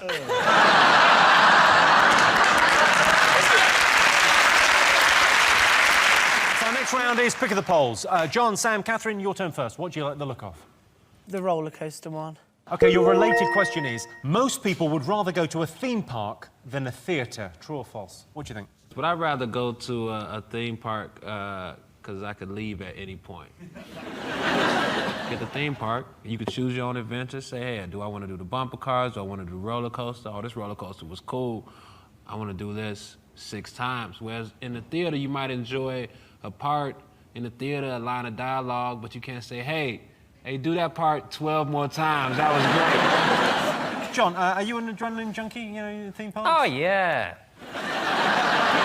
The local theme park near me was in Morecambe called Frontierland, and they failed to recognise that one premise was that you go high on a theme park and then you can just see the shithole that you're in. So when you got to the top of the roller coaster in Morecambe, all you could see was people injecting drugs just outside the theme park, and then it really adds an element of genuine fear to the down bit. I'm going to get assaulted when I get off this. That'd be nice. I went to a water park, and it was in Bali. And there was one of those rides, those sort of flume rides. But you go down in like a rubber ring with your swimming trunks on. Sure. You know, at the bottom, right, they don't take photographs of you on the way down, and then when you leave, you can buy the picture of you. And I went in, and there was these Balinese guys there selling them, and I bought this picture of this fat Australian kid. He was about 14, and he was like one of those kids, you know, he looked like he'd swallowed an inflatable dinghy, his body'd gone boom. And he was in this ring, going down, going, ah, my God! That's what the expression was. And they were going, why do you want to buy this picture? And I said, I just like that picture. So I bought it, and I just like the idea of him coming out. And he's going, where's my picture? And they go, man, buy it, man, buy your picture. And I find, you know when you go through a drawer and you find things you haven't seen for years? It gives me real pleasure. I go,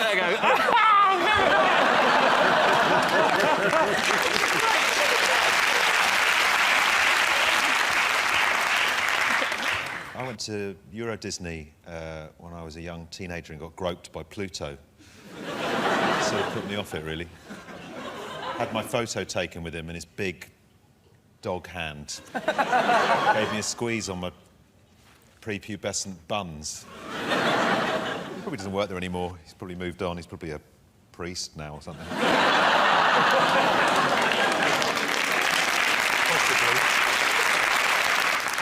I've never thought there might be a sinister reason why Mickey Mouse wears those white gloves before now.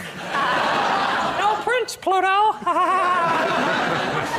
Do you think Minnie and Mickey are like children, or do you think they're grown-up mice?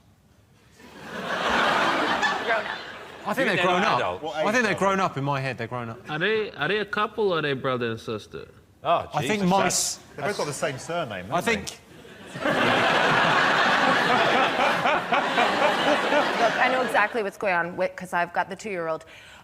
Mickey and Minnie dating. Donald and Daisy dating. Goofy, a dog, dating Clarabelle, a cow, who has a pet dog, and Pluto's also a pet who doesn't make any decisions or choices. Something's wrong in the Mickey Mouse Clubhouse. I'll tell you that right now. That was such a good explanation.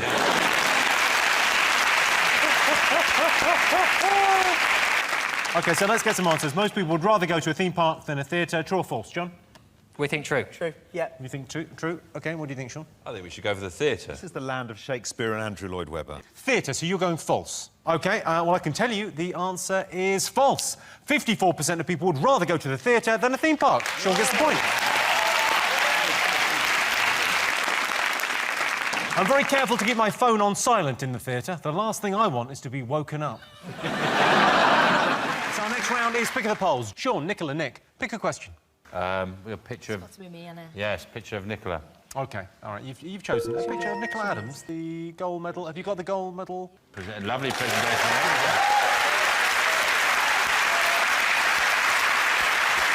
That is a thing of beauty. OK, most people think they could become an Olympic athlete if they trained every day for 4 years.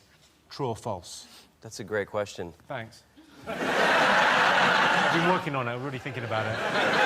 When did you take up boxing? I was 12, so that was a lot of years in the making. So I think 4 years of It depends. It depends. If you've got a natural talent, then you might be able to pull it off. Well, thank you. I appreciate that. What do you think, Nick? Could you be an Olympic athlete? 4 years is loads, isn't it? 4 years is way too much to be training. Well, you think you'd go over the Olympic standard and just give up? You go, well, this is crazy, I'm too good at this. Then Jamaicans learned how to bobsled in under 90 minutes, didn't they? So...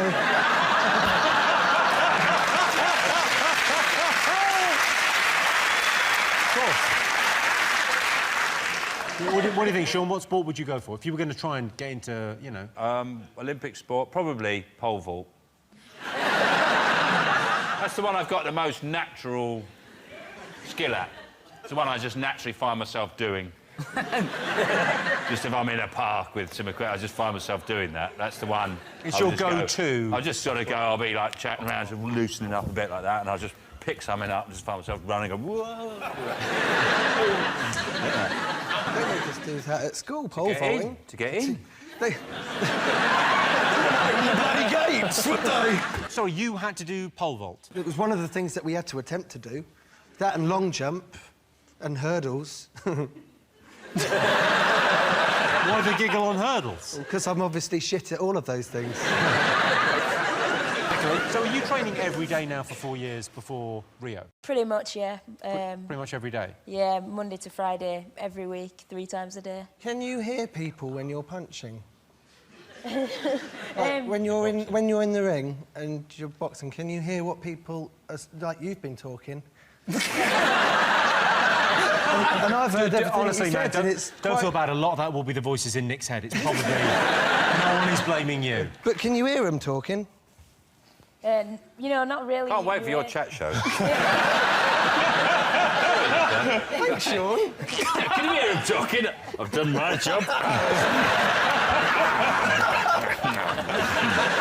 See, it's a point though, because people do. You know, if you go and see the boxing, it's like the blood is high. People are really shouting out. Yeah, you can hear the chants and the shouting. I think on the finals it was like 107 decibels. I actually think it's harder on the audience because, like, if you have to punch someone because you know they're going to punch you back, but when you're in the audience, you're just shouting for people to punch each other.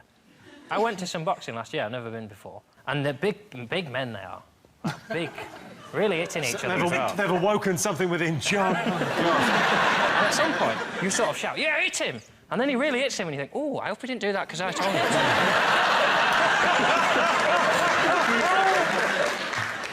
OK, so most people think they could become an Olympic athlete if they trained every day for 4 years. True or false? What are you going to go for, Sean? False. You're going false, you don't think? It's true. People aren't that stupid. People are pretty stupid. Have you met Nick?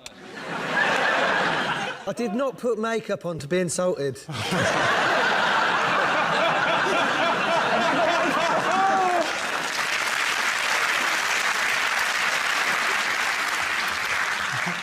Nicola, what do you think? I've given her an answer. I want to know what Nicola thinks. Hat down. You just walked into a world of pain. What is your kid? Nicola, do you think it's true or false? Yeah, I think it's false. You think it's false? What do you think, John? Oh, Rob. Yeah, Rob. True. You're going to go true. OK, I can tell you the answer is false. Only 27% of people think they could become an Olympic athlete if they trained every day for 4 years. Sean gets points.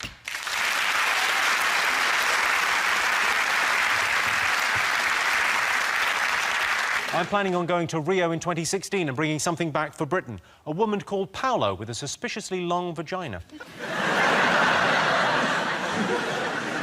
Johnston, what do you like the look of? I quite like the old couple. Oh, no.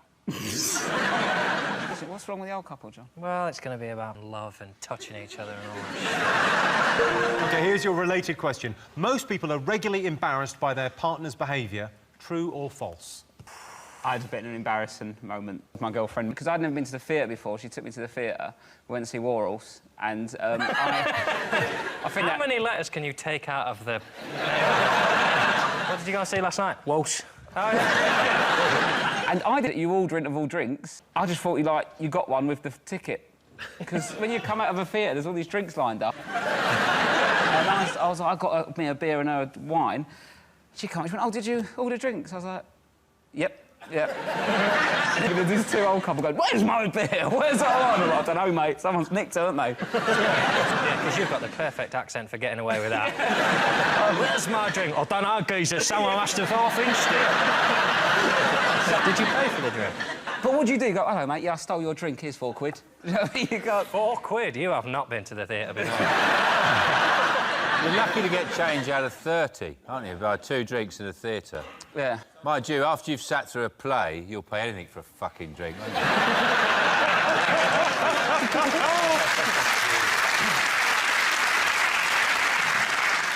OK, so most people are regularly embarrassed by their partners. True or false? What do you think, Trace?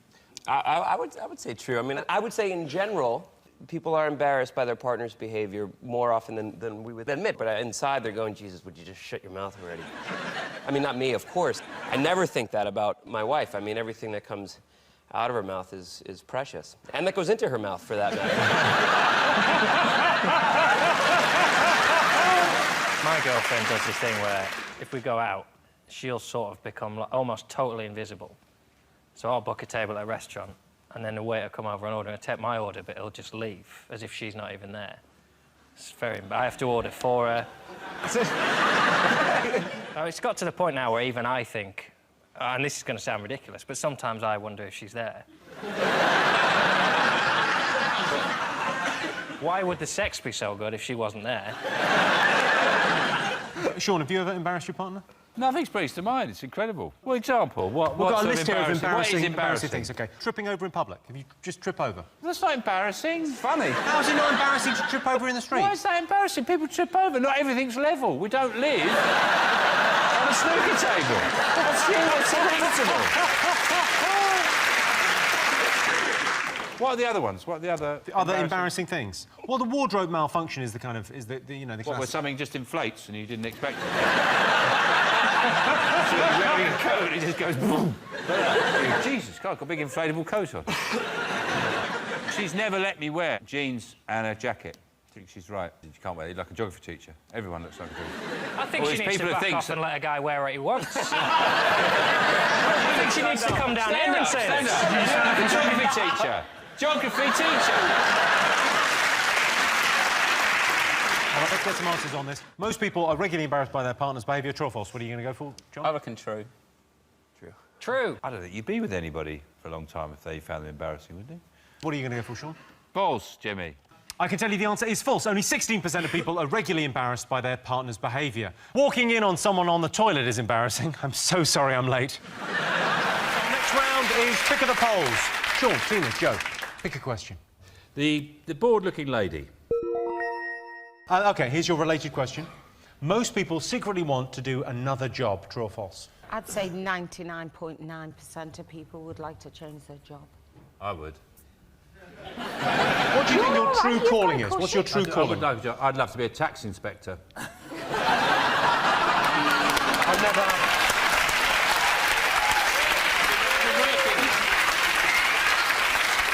I've been working on my knock. Listen to my knock. I don't know what a tax inspector's not. I've never met one, so I don't know. You ever see T-shirts? You know the jobs you see on T-shirts, like beer taster general. I'd like to be that, or boob inspector. Leader of the Pussy Patrol. Those jobs. Can you actually get those jobs? I ain't giving that job up. You'll have to wrestle me for it. It took me years to get to be leader of the Pussy Patrol. And if you've got a missing cat, you can contact them.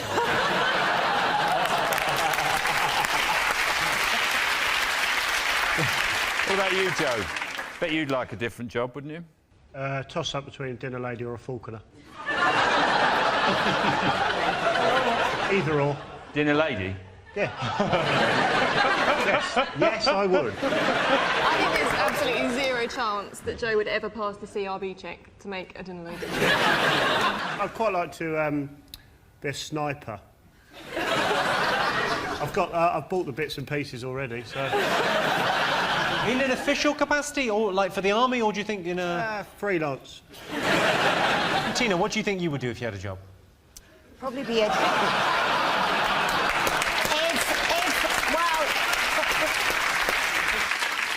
I'd like to be a diving instructor.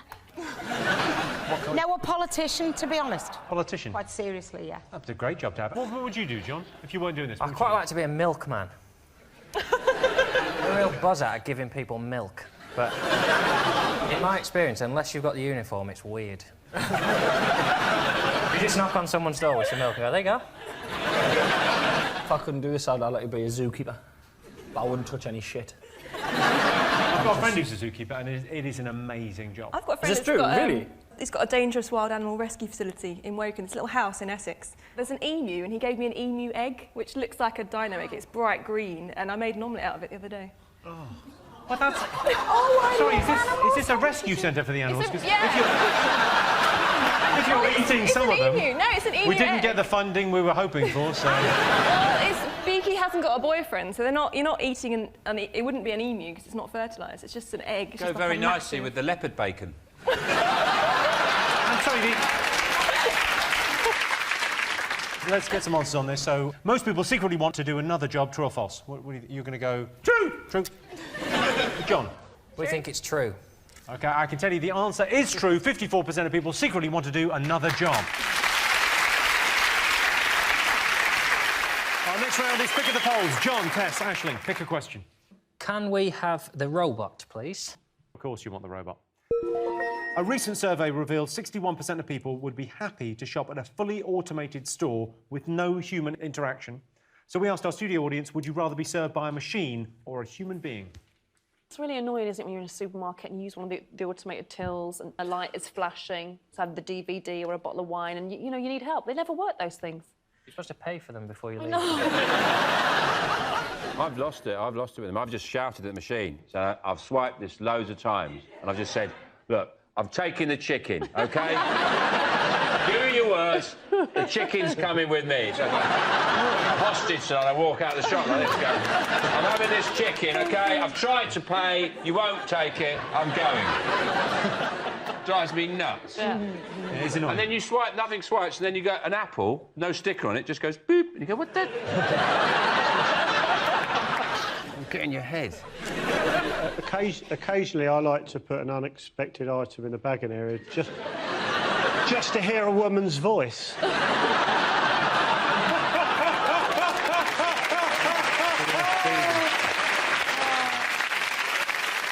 Christian, would you rather human interaction, Christian, or...? It depends what kind of mood I'm in. Generally, if the machine worked, I'd rather have a machine in a shop, but the machines don't work. It's like when you go to Heathrow, they've got the machine immigration thing, so that you can avoid the large queue, and then you queue up for the machine, and you put your passport on the machine, and the machine says, go and talk to a person. It doesn't work. So if the machines worked, fantastic, but they don't. I think they do. I'd rather have a machine, because sometimes I'm buying stuff I do not want to have a conversation about. Let me just look at your basket and you go, well, we're not getting through this without a little quiz, are we? What's the worst combo of items you've had to buy at a supermarket? It's more the reason I'm buying it. Once I had a dream about a cake. I had a dream about a cake. Our very own Martin Luther. A set, yeah, I have a dream today. It's a set rhubarb and custard flan. It was rhubarb and custard, but the rhubarb had been cooked in rose water, so it had a slight Turkish delight flavour. It was set round thing, and the custard set on top round a pastry. I wanted to bake it that afternoon. I didn't want to have to explain why a 25-year-old man was buying rose water and not booze. I should have been buying a 4-pack of lager and a DVD. I was buying rose water and rhubarb. I didn't want what I got, which was a cashier going, oh, what you doing with this, then? Because you look mental if you go, I dreamed of a cake. I'm genuinely intrigued now as to how that turned out. All I know is, you know, you said earlier you'd like to see an early round of Bake Off where they see the nutters.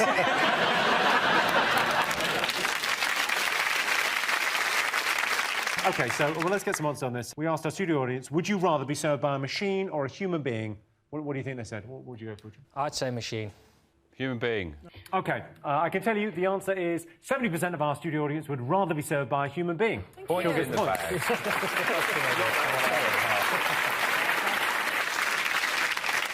OK, Seanstein, what do you like the look of?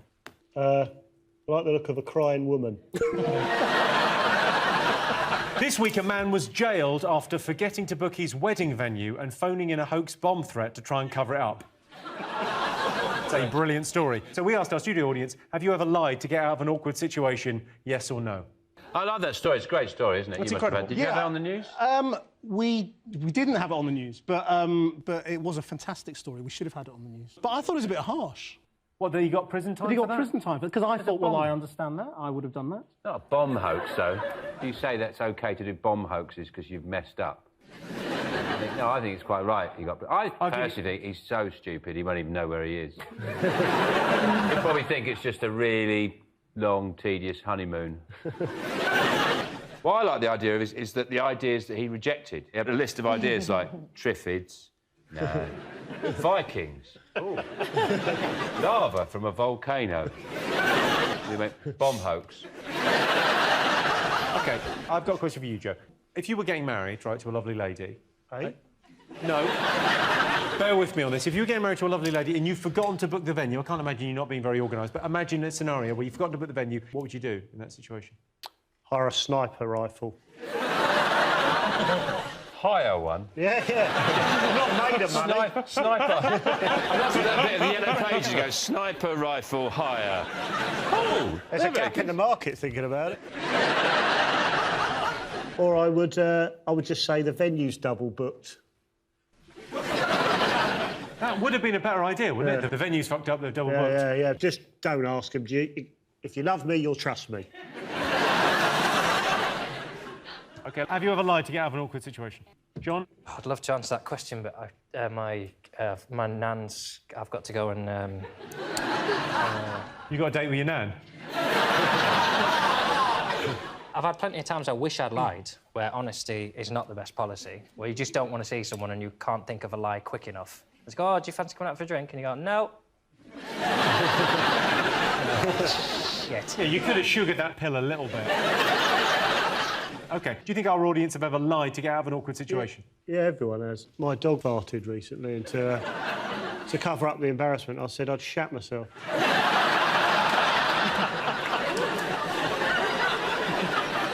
OK, so let's get some odds on this. So, yes or no? Yes. Yes. OK, I can tell you the answer is yes. 93% of our studio audience have lied to get out of an awkward situation. Things get out of hand so quickly. I once heard of a girl who lied to her husband about how she got pregnant, and now there's an entire religion.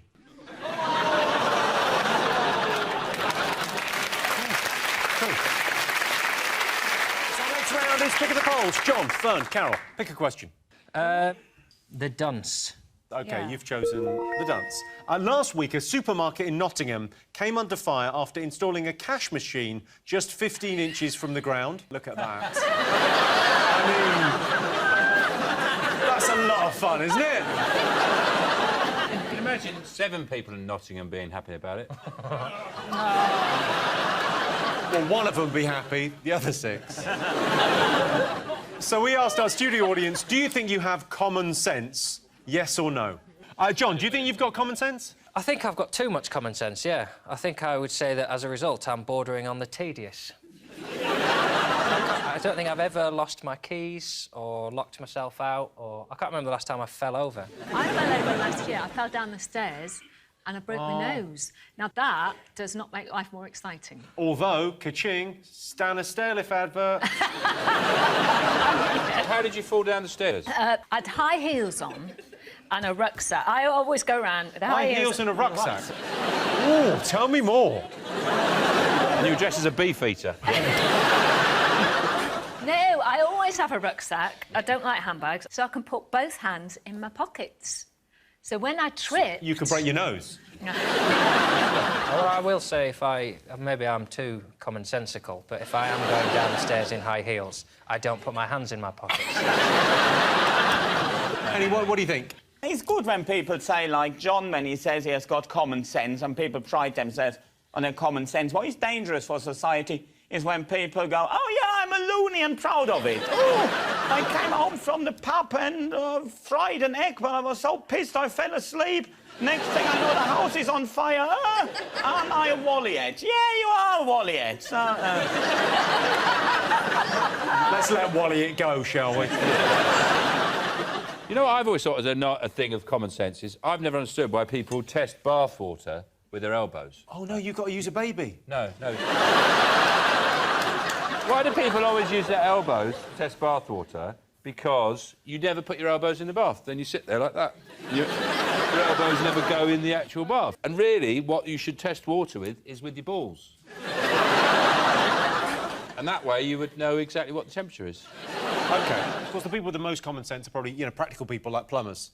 Have a look at some of their fine work. Well, maybe that's for Siamese twins.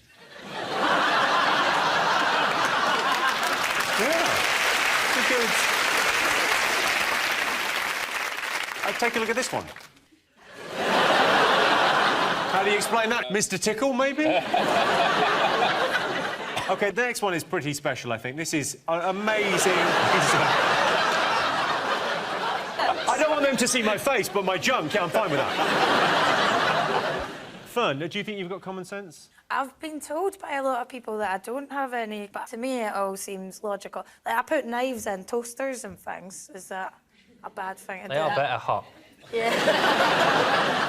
So what's the thing you've done that you've kind of gone, oh, actually, that was a bit crazy? Oh, I was on the phone once talking to my friend when I was at school. I was playing with some paracetamol pills with the other Sure, hand. you play with paracetamol, yeah? That's a child, yeah, sure. I started putting Scottish it in Lego.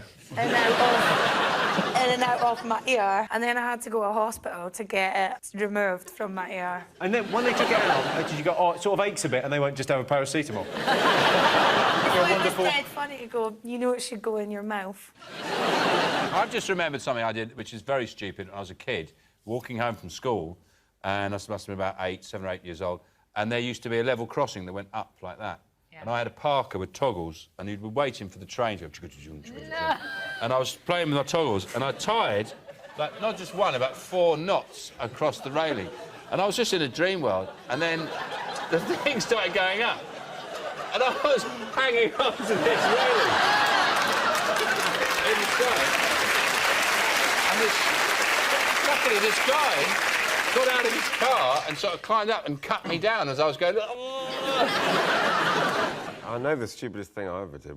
I think I was about 6 or 7, and Mum sent me down to the... She had one of those chest freezers with a big lid. So oh, yeah, I remember those. Go and get the ice cream, and I decided, stupidly, that I was thirsty. So I lifted the lid and bent my head in and went to lick the ice. Well, my tongue, of course, stuck to the ice. And then with the chest lid over the top... And is that why you talk like that?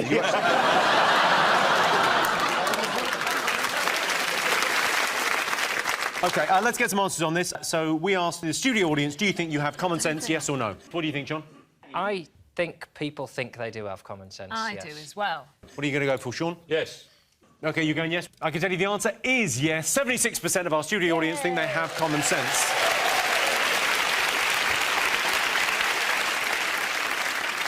Common sense, of course, is the sense that Kerry Katona uses to detect when there are chips nearby. Our next round is Pick of the Polls. Sean, Rob, Christian, pick a question. What do you like the look of? The old baghead. OK. A recent study has claimed that discrimination against someone because of their looks could be a type of bigotry called facism. So we asked our studio audience, do you judge people by their looks, yes or no? Depends what they look like, innit?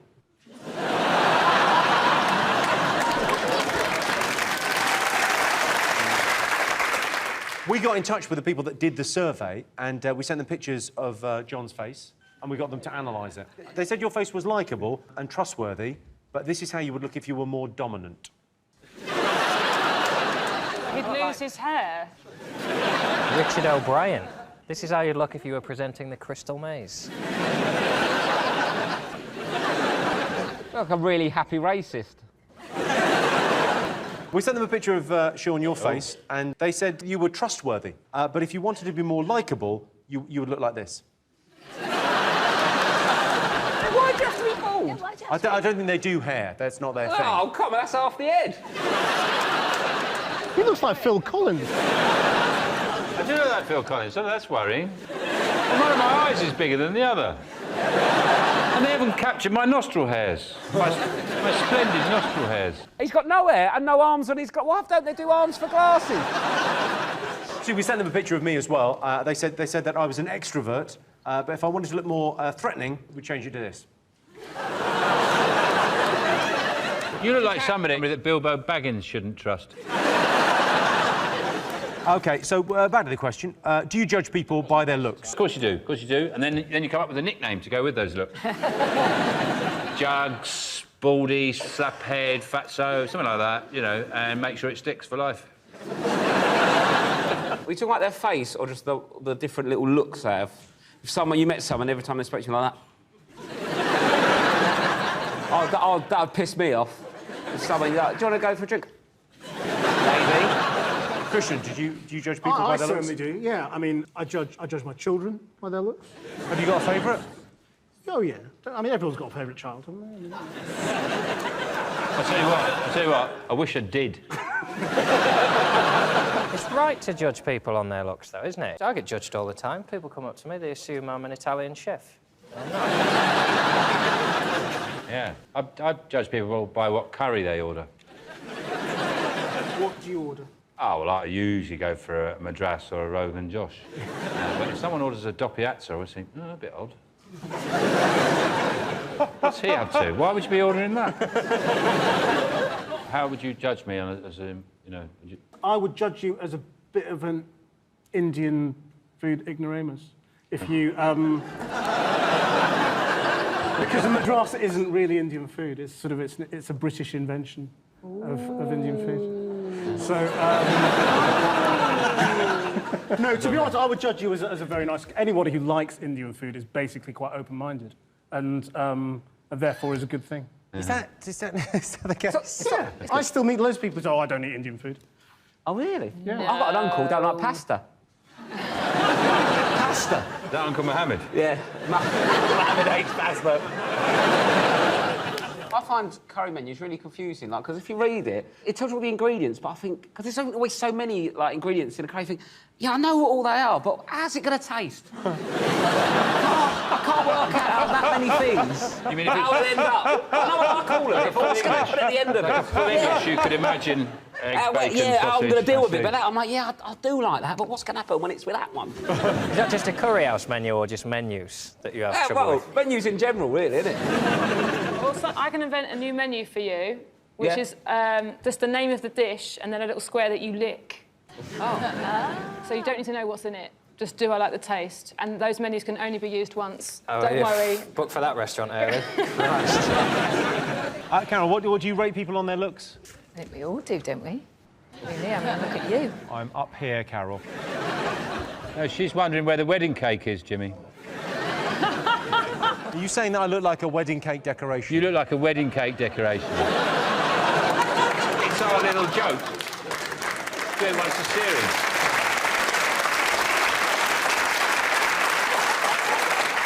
I think you look really nice, Jimmy. I think you wear, like, really nice tailored suits. You've done it, you look a lot different when you first started on telly, don't you?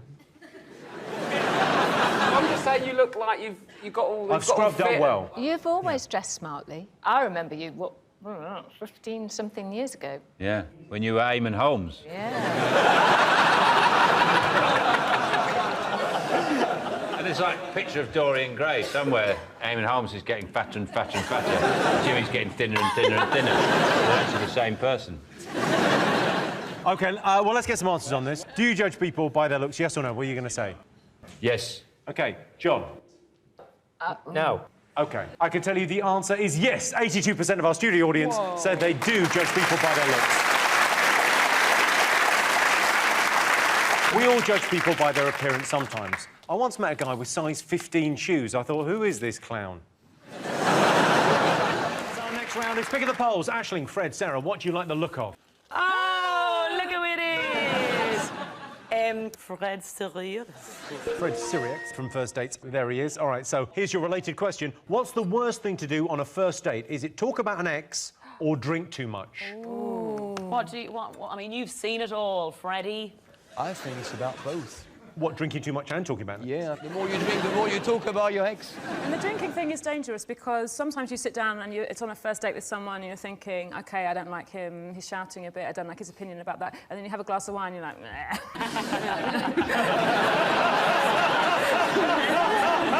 He seems fine. Should we take a look at first dates? I think this girl might have had one too many drinks. It's like, right, do you know what? I like my house. I love my house music. You get like a fucking house on fire. House music, we get people, I love a bit of R&B. Yeah, but can you cut shapes though?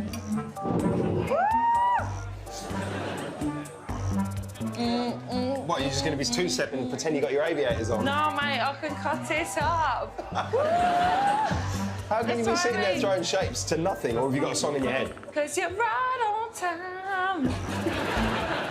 So yeah, my boy, where we going? A bit of house singing la la, baby. Whose house? Keep up the vibe, baby. As far as for relationship and whatever else, probably not. To be continued. So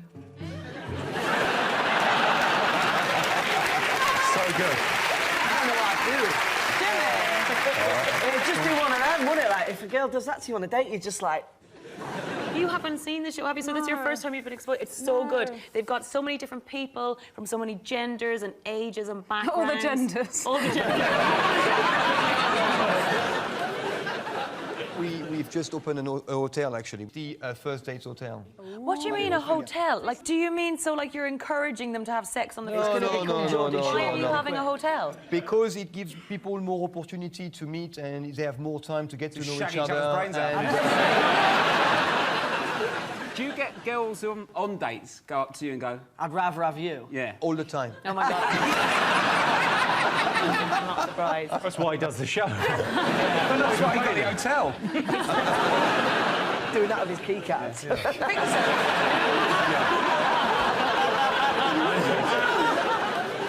OK, so let's get back to the question on this. So, what's the worst thing to do on a first date? Talk about an ex or drink too much. So, Desiree, what do you think? I feel like the ex thing is gonna be way worse than the getting drunk thing. I feel like half of first dates are about getting drunk. Yeah. Like, you walk in there, you see the person, you're like, nope, let's do this, let's get it out the door. Like, I only have friends I've dated, first dates I've screwed, and people I'm never seeing again. So, like, if I walk in there and I'm just kind of like, you know in, like, the first, like, less than a minute where it's going. Do you know how I know straight away? Like, forget about exes or drinking. If you go for a curry and the, like, 5 poppadoms comes out and they just crush it down the middle. Oh, pisses me off. Get out.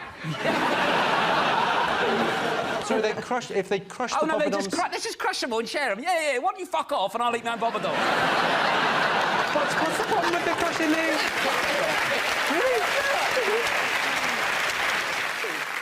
OK, worst thing that's ever happened to you on a date? Once, I went out with a guy, and he didn't tell me he had a girlfriend, so I found out when I woke up in his house, and he'd gone to work, and she let herself in, and I was only wearing tights, because he had a thing about tights. It's a good thing to sort of bring up. I'm not into that. So genuinely, he didn't mention... No!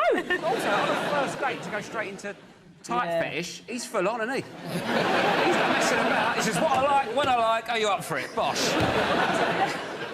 Rob, worst thing on a date? Oh, this is bad, though. Yeah, go on. Basically, in the morning, I shit myself. So what I did was, like, in just my the pants, but luckily it didn't go anywhere, like, on the bedroom, it was just in the pants. So basically, I got my pants and put them in a plastic bag, and then I went out of the shower, got ready, and I thought, what I did is I just pick the plastic bag up and drop it in a street bin. Yeah, great. Classic. Did not remember to pick up the plastic bag.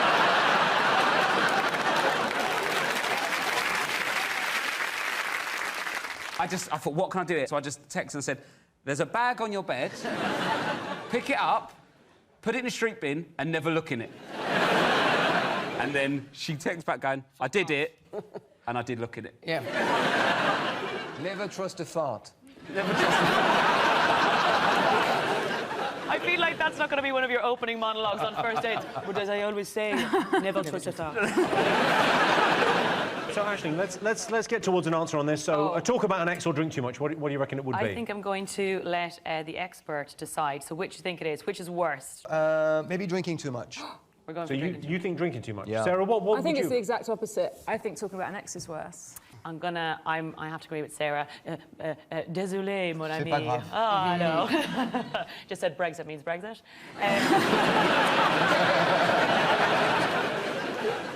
What do you think, Rob? I think maybe drinking too much. It depends what you like when you're drunk, though, because some people can just, like my brother, he drinks a lot, but he'll just fall asleep. No matter where he is. But then me, when I'm drunk, I'm one of them people that people have to come up to and go, right, yeah, it's home time now, I think you should go home. I think it's the ex thing still. Really? Because, I think like, an ex is worse. Is the way worse. Like, if your brother is the one who's the drunk who falls asleep, I'm just going to take his wallet. That was a great date. Yeah. It was an excellent date. Perfectly. I'm up when I leave. So you think talking about your ex? Yeah, for sure. You think talking about your ex? I think talking about your ex is a lot worse than that. Cool, yeah. We're going to go for drinking. He's in charge, he's gone to his head. So you've gone drink, you've gone ex, OK. Well, I can tell you, the worst thing you can do on a date is talk about your ex. Yeah!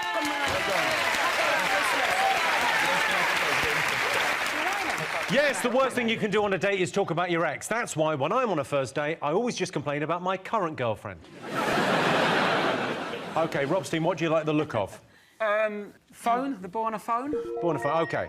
A study has recently found that the majority of kids in this country spend 2 hours each day glued to their mobile phone. So we asked our studio audience tonight, could you live without your smartphone, yes or no? I don't think I could.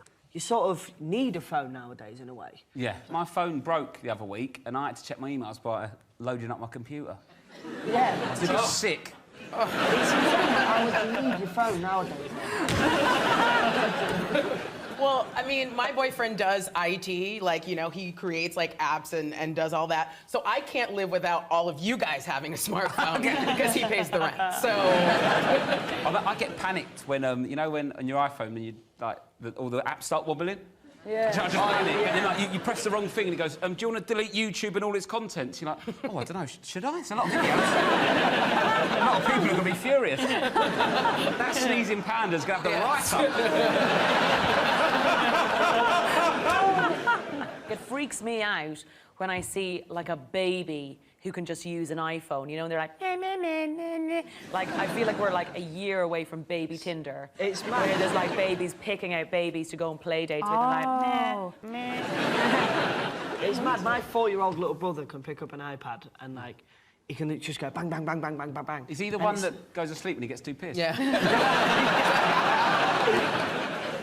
It must get in the way, though, on dates. Do you find if people have a phone on the table, do you find that's a bad thing? I mean, in my restaurant sometimes I see people in all families, you know, 5, 6 people, and they're all on their phone. Yeah. All on the date? Is it in Norfolk? No, they're all on their date. We got my mum like a camera phone thing. She didn't know how to use it. She thought you had to look through that to take a photo. So she'd be like...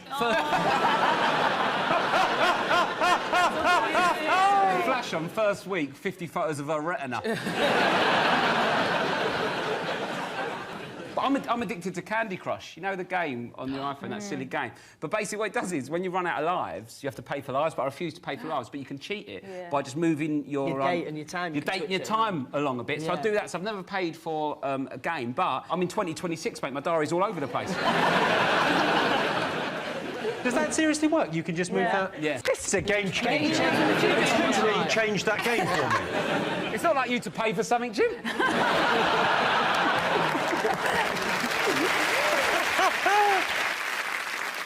OK, well, let's get some answers on this. So what do you think? Could people live without their smartphone, yes or no? What do you think our audience said? I think they couldn't, but they'll pretend they could and say yes. For 5 minutes until everyone lies to themselves. Like, I'm one of the interesting people. I mean, I use it because everyone's got one. Oh, it's like those people who go, oh, I don't have a telly. Oh, fuck off then. Do you know what? None of them are watching. OK, so what are you going to go for, yes or no? Do you think people can live without their smartphone? I think no. I don't think they can live without it. So you're saying no? I'm going to go with Sarah again and say yes. I think people say it to seem interesting. OK. All right. Well, I can tell you it's extremely close, but the answer is yes. 52% of our studio audience can live without their smartphone.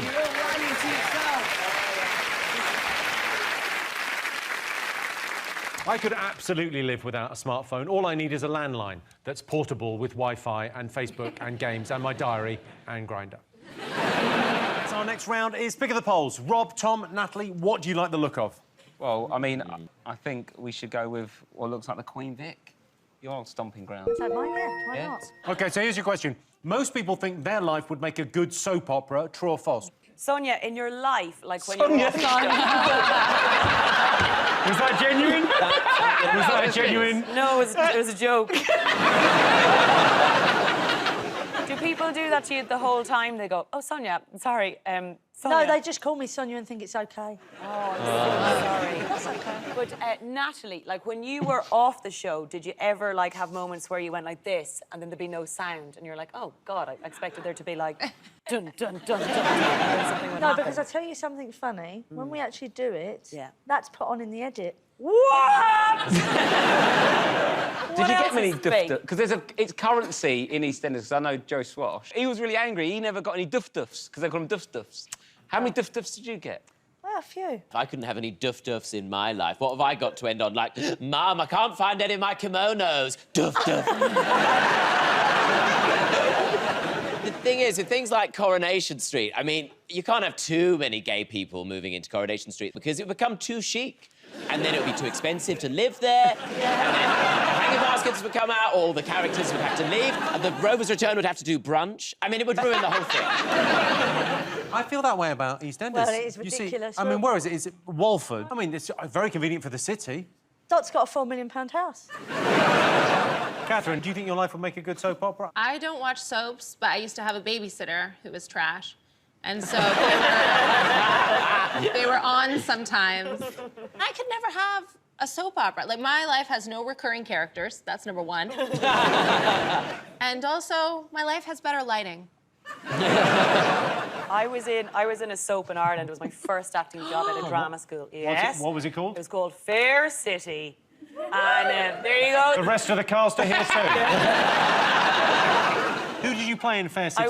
Now, this is an Irish name, and it's actually my middle name as well. It's Cleena. People go, what, your middle name's Cleena? Yes, it's an ancient Celtic name, thank you. How do you spell it? Cliodhnadh. It feels like, I know it's not the case now, I carry an Irish passport, prior Irishman. It sounds sometimes like the spelling of names in Ireland, it's like they just wanted to win at Scrabble. So go on, so... Yeah, I was Cleena and I played Keith Duffy's wife. Not like Keith Duffy played a character, just about. And... Whoa. Don't have a go at people with limited range. Yes. Now! You can talk.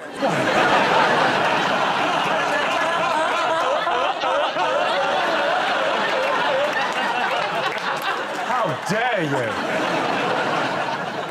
Go on, so you were on the soap? Yeah, we're on the soap, but I used to always hate, sometimes the writers just never wrote a reaction sentence. So they'd go like, you know your boyfriend had an affair, and then it would say end on Cleena. But they'd leave it for about 10 seconds, and they go, you know your boyfriend had an affair, and you'd go,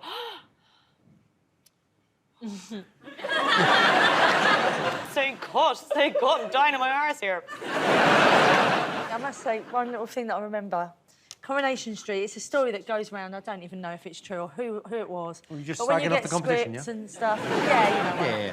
Anyway, there was a scene going on apparently with really famous characters. Let's just say Ken and Deirdre. Yeah, what have you. my favourite. And they're in the thing, and so the one actor comes in, and they're doing a line run, and they're doing this scene. Oh, Ken and Ken's Deirdre, and someone comes in, and they start miming. The director said, "What are you doing?" They said, oh, I'm just hoovering in the background. And he's like, no, it's hovering.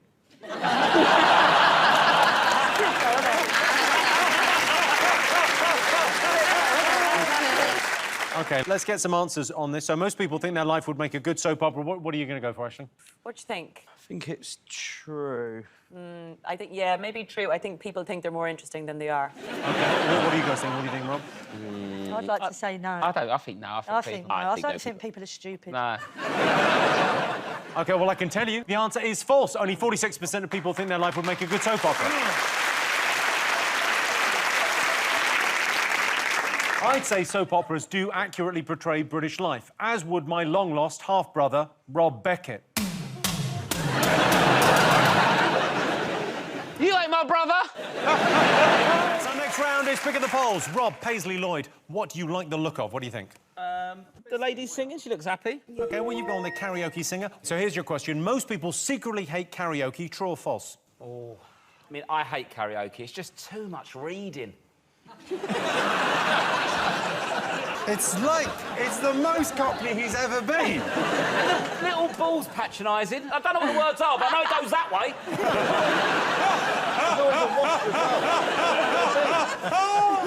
The thing is with karaoke, no one really likes it, because if you're too good, everyone goes, ah, show off. If you're rubbish, everyone's like, you're shit. So everyone just likes a mediocre... Hey, Paul, come and listen to this guy. He's absolutely mediocre. If I wanted to hear Robbie Williams sung badly, I'll just go to a Robbie Williams gig.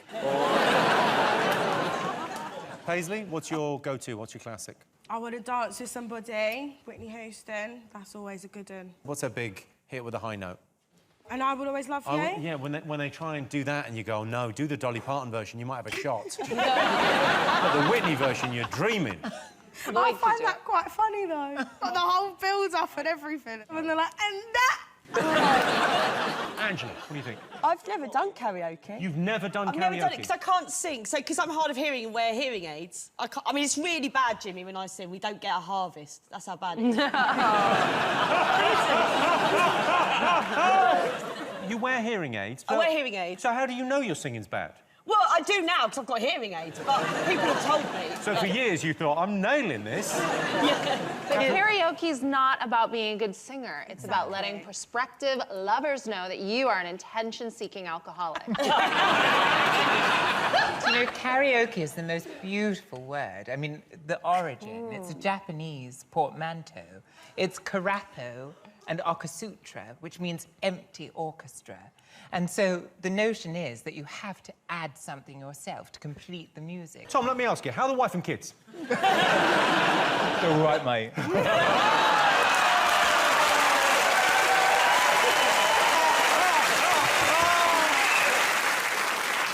Lloyd, you're a singer, right? And Yeah. you love karaoke. Well, yeah, because everyone thinks I'm going to be really good at it. Well, unless the DJ's got, like, Mozart Requiem. What's your classic karaoke go-to? If I was to, it'd be like I Will Survive by Gloria Gaynor. Because you're a... I'm a strong, independent woman. Catherine, what's your karaoke song of choice? Because I know you've basically learnt all of Cardi B's back catalogue. Yeah, I really like hip-hop. Do you know Cardi B, Tom? I don't, I'm afraid.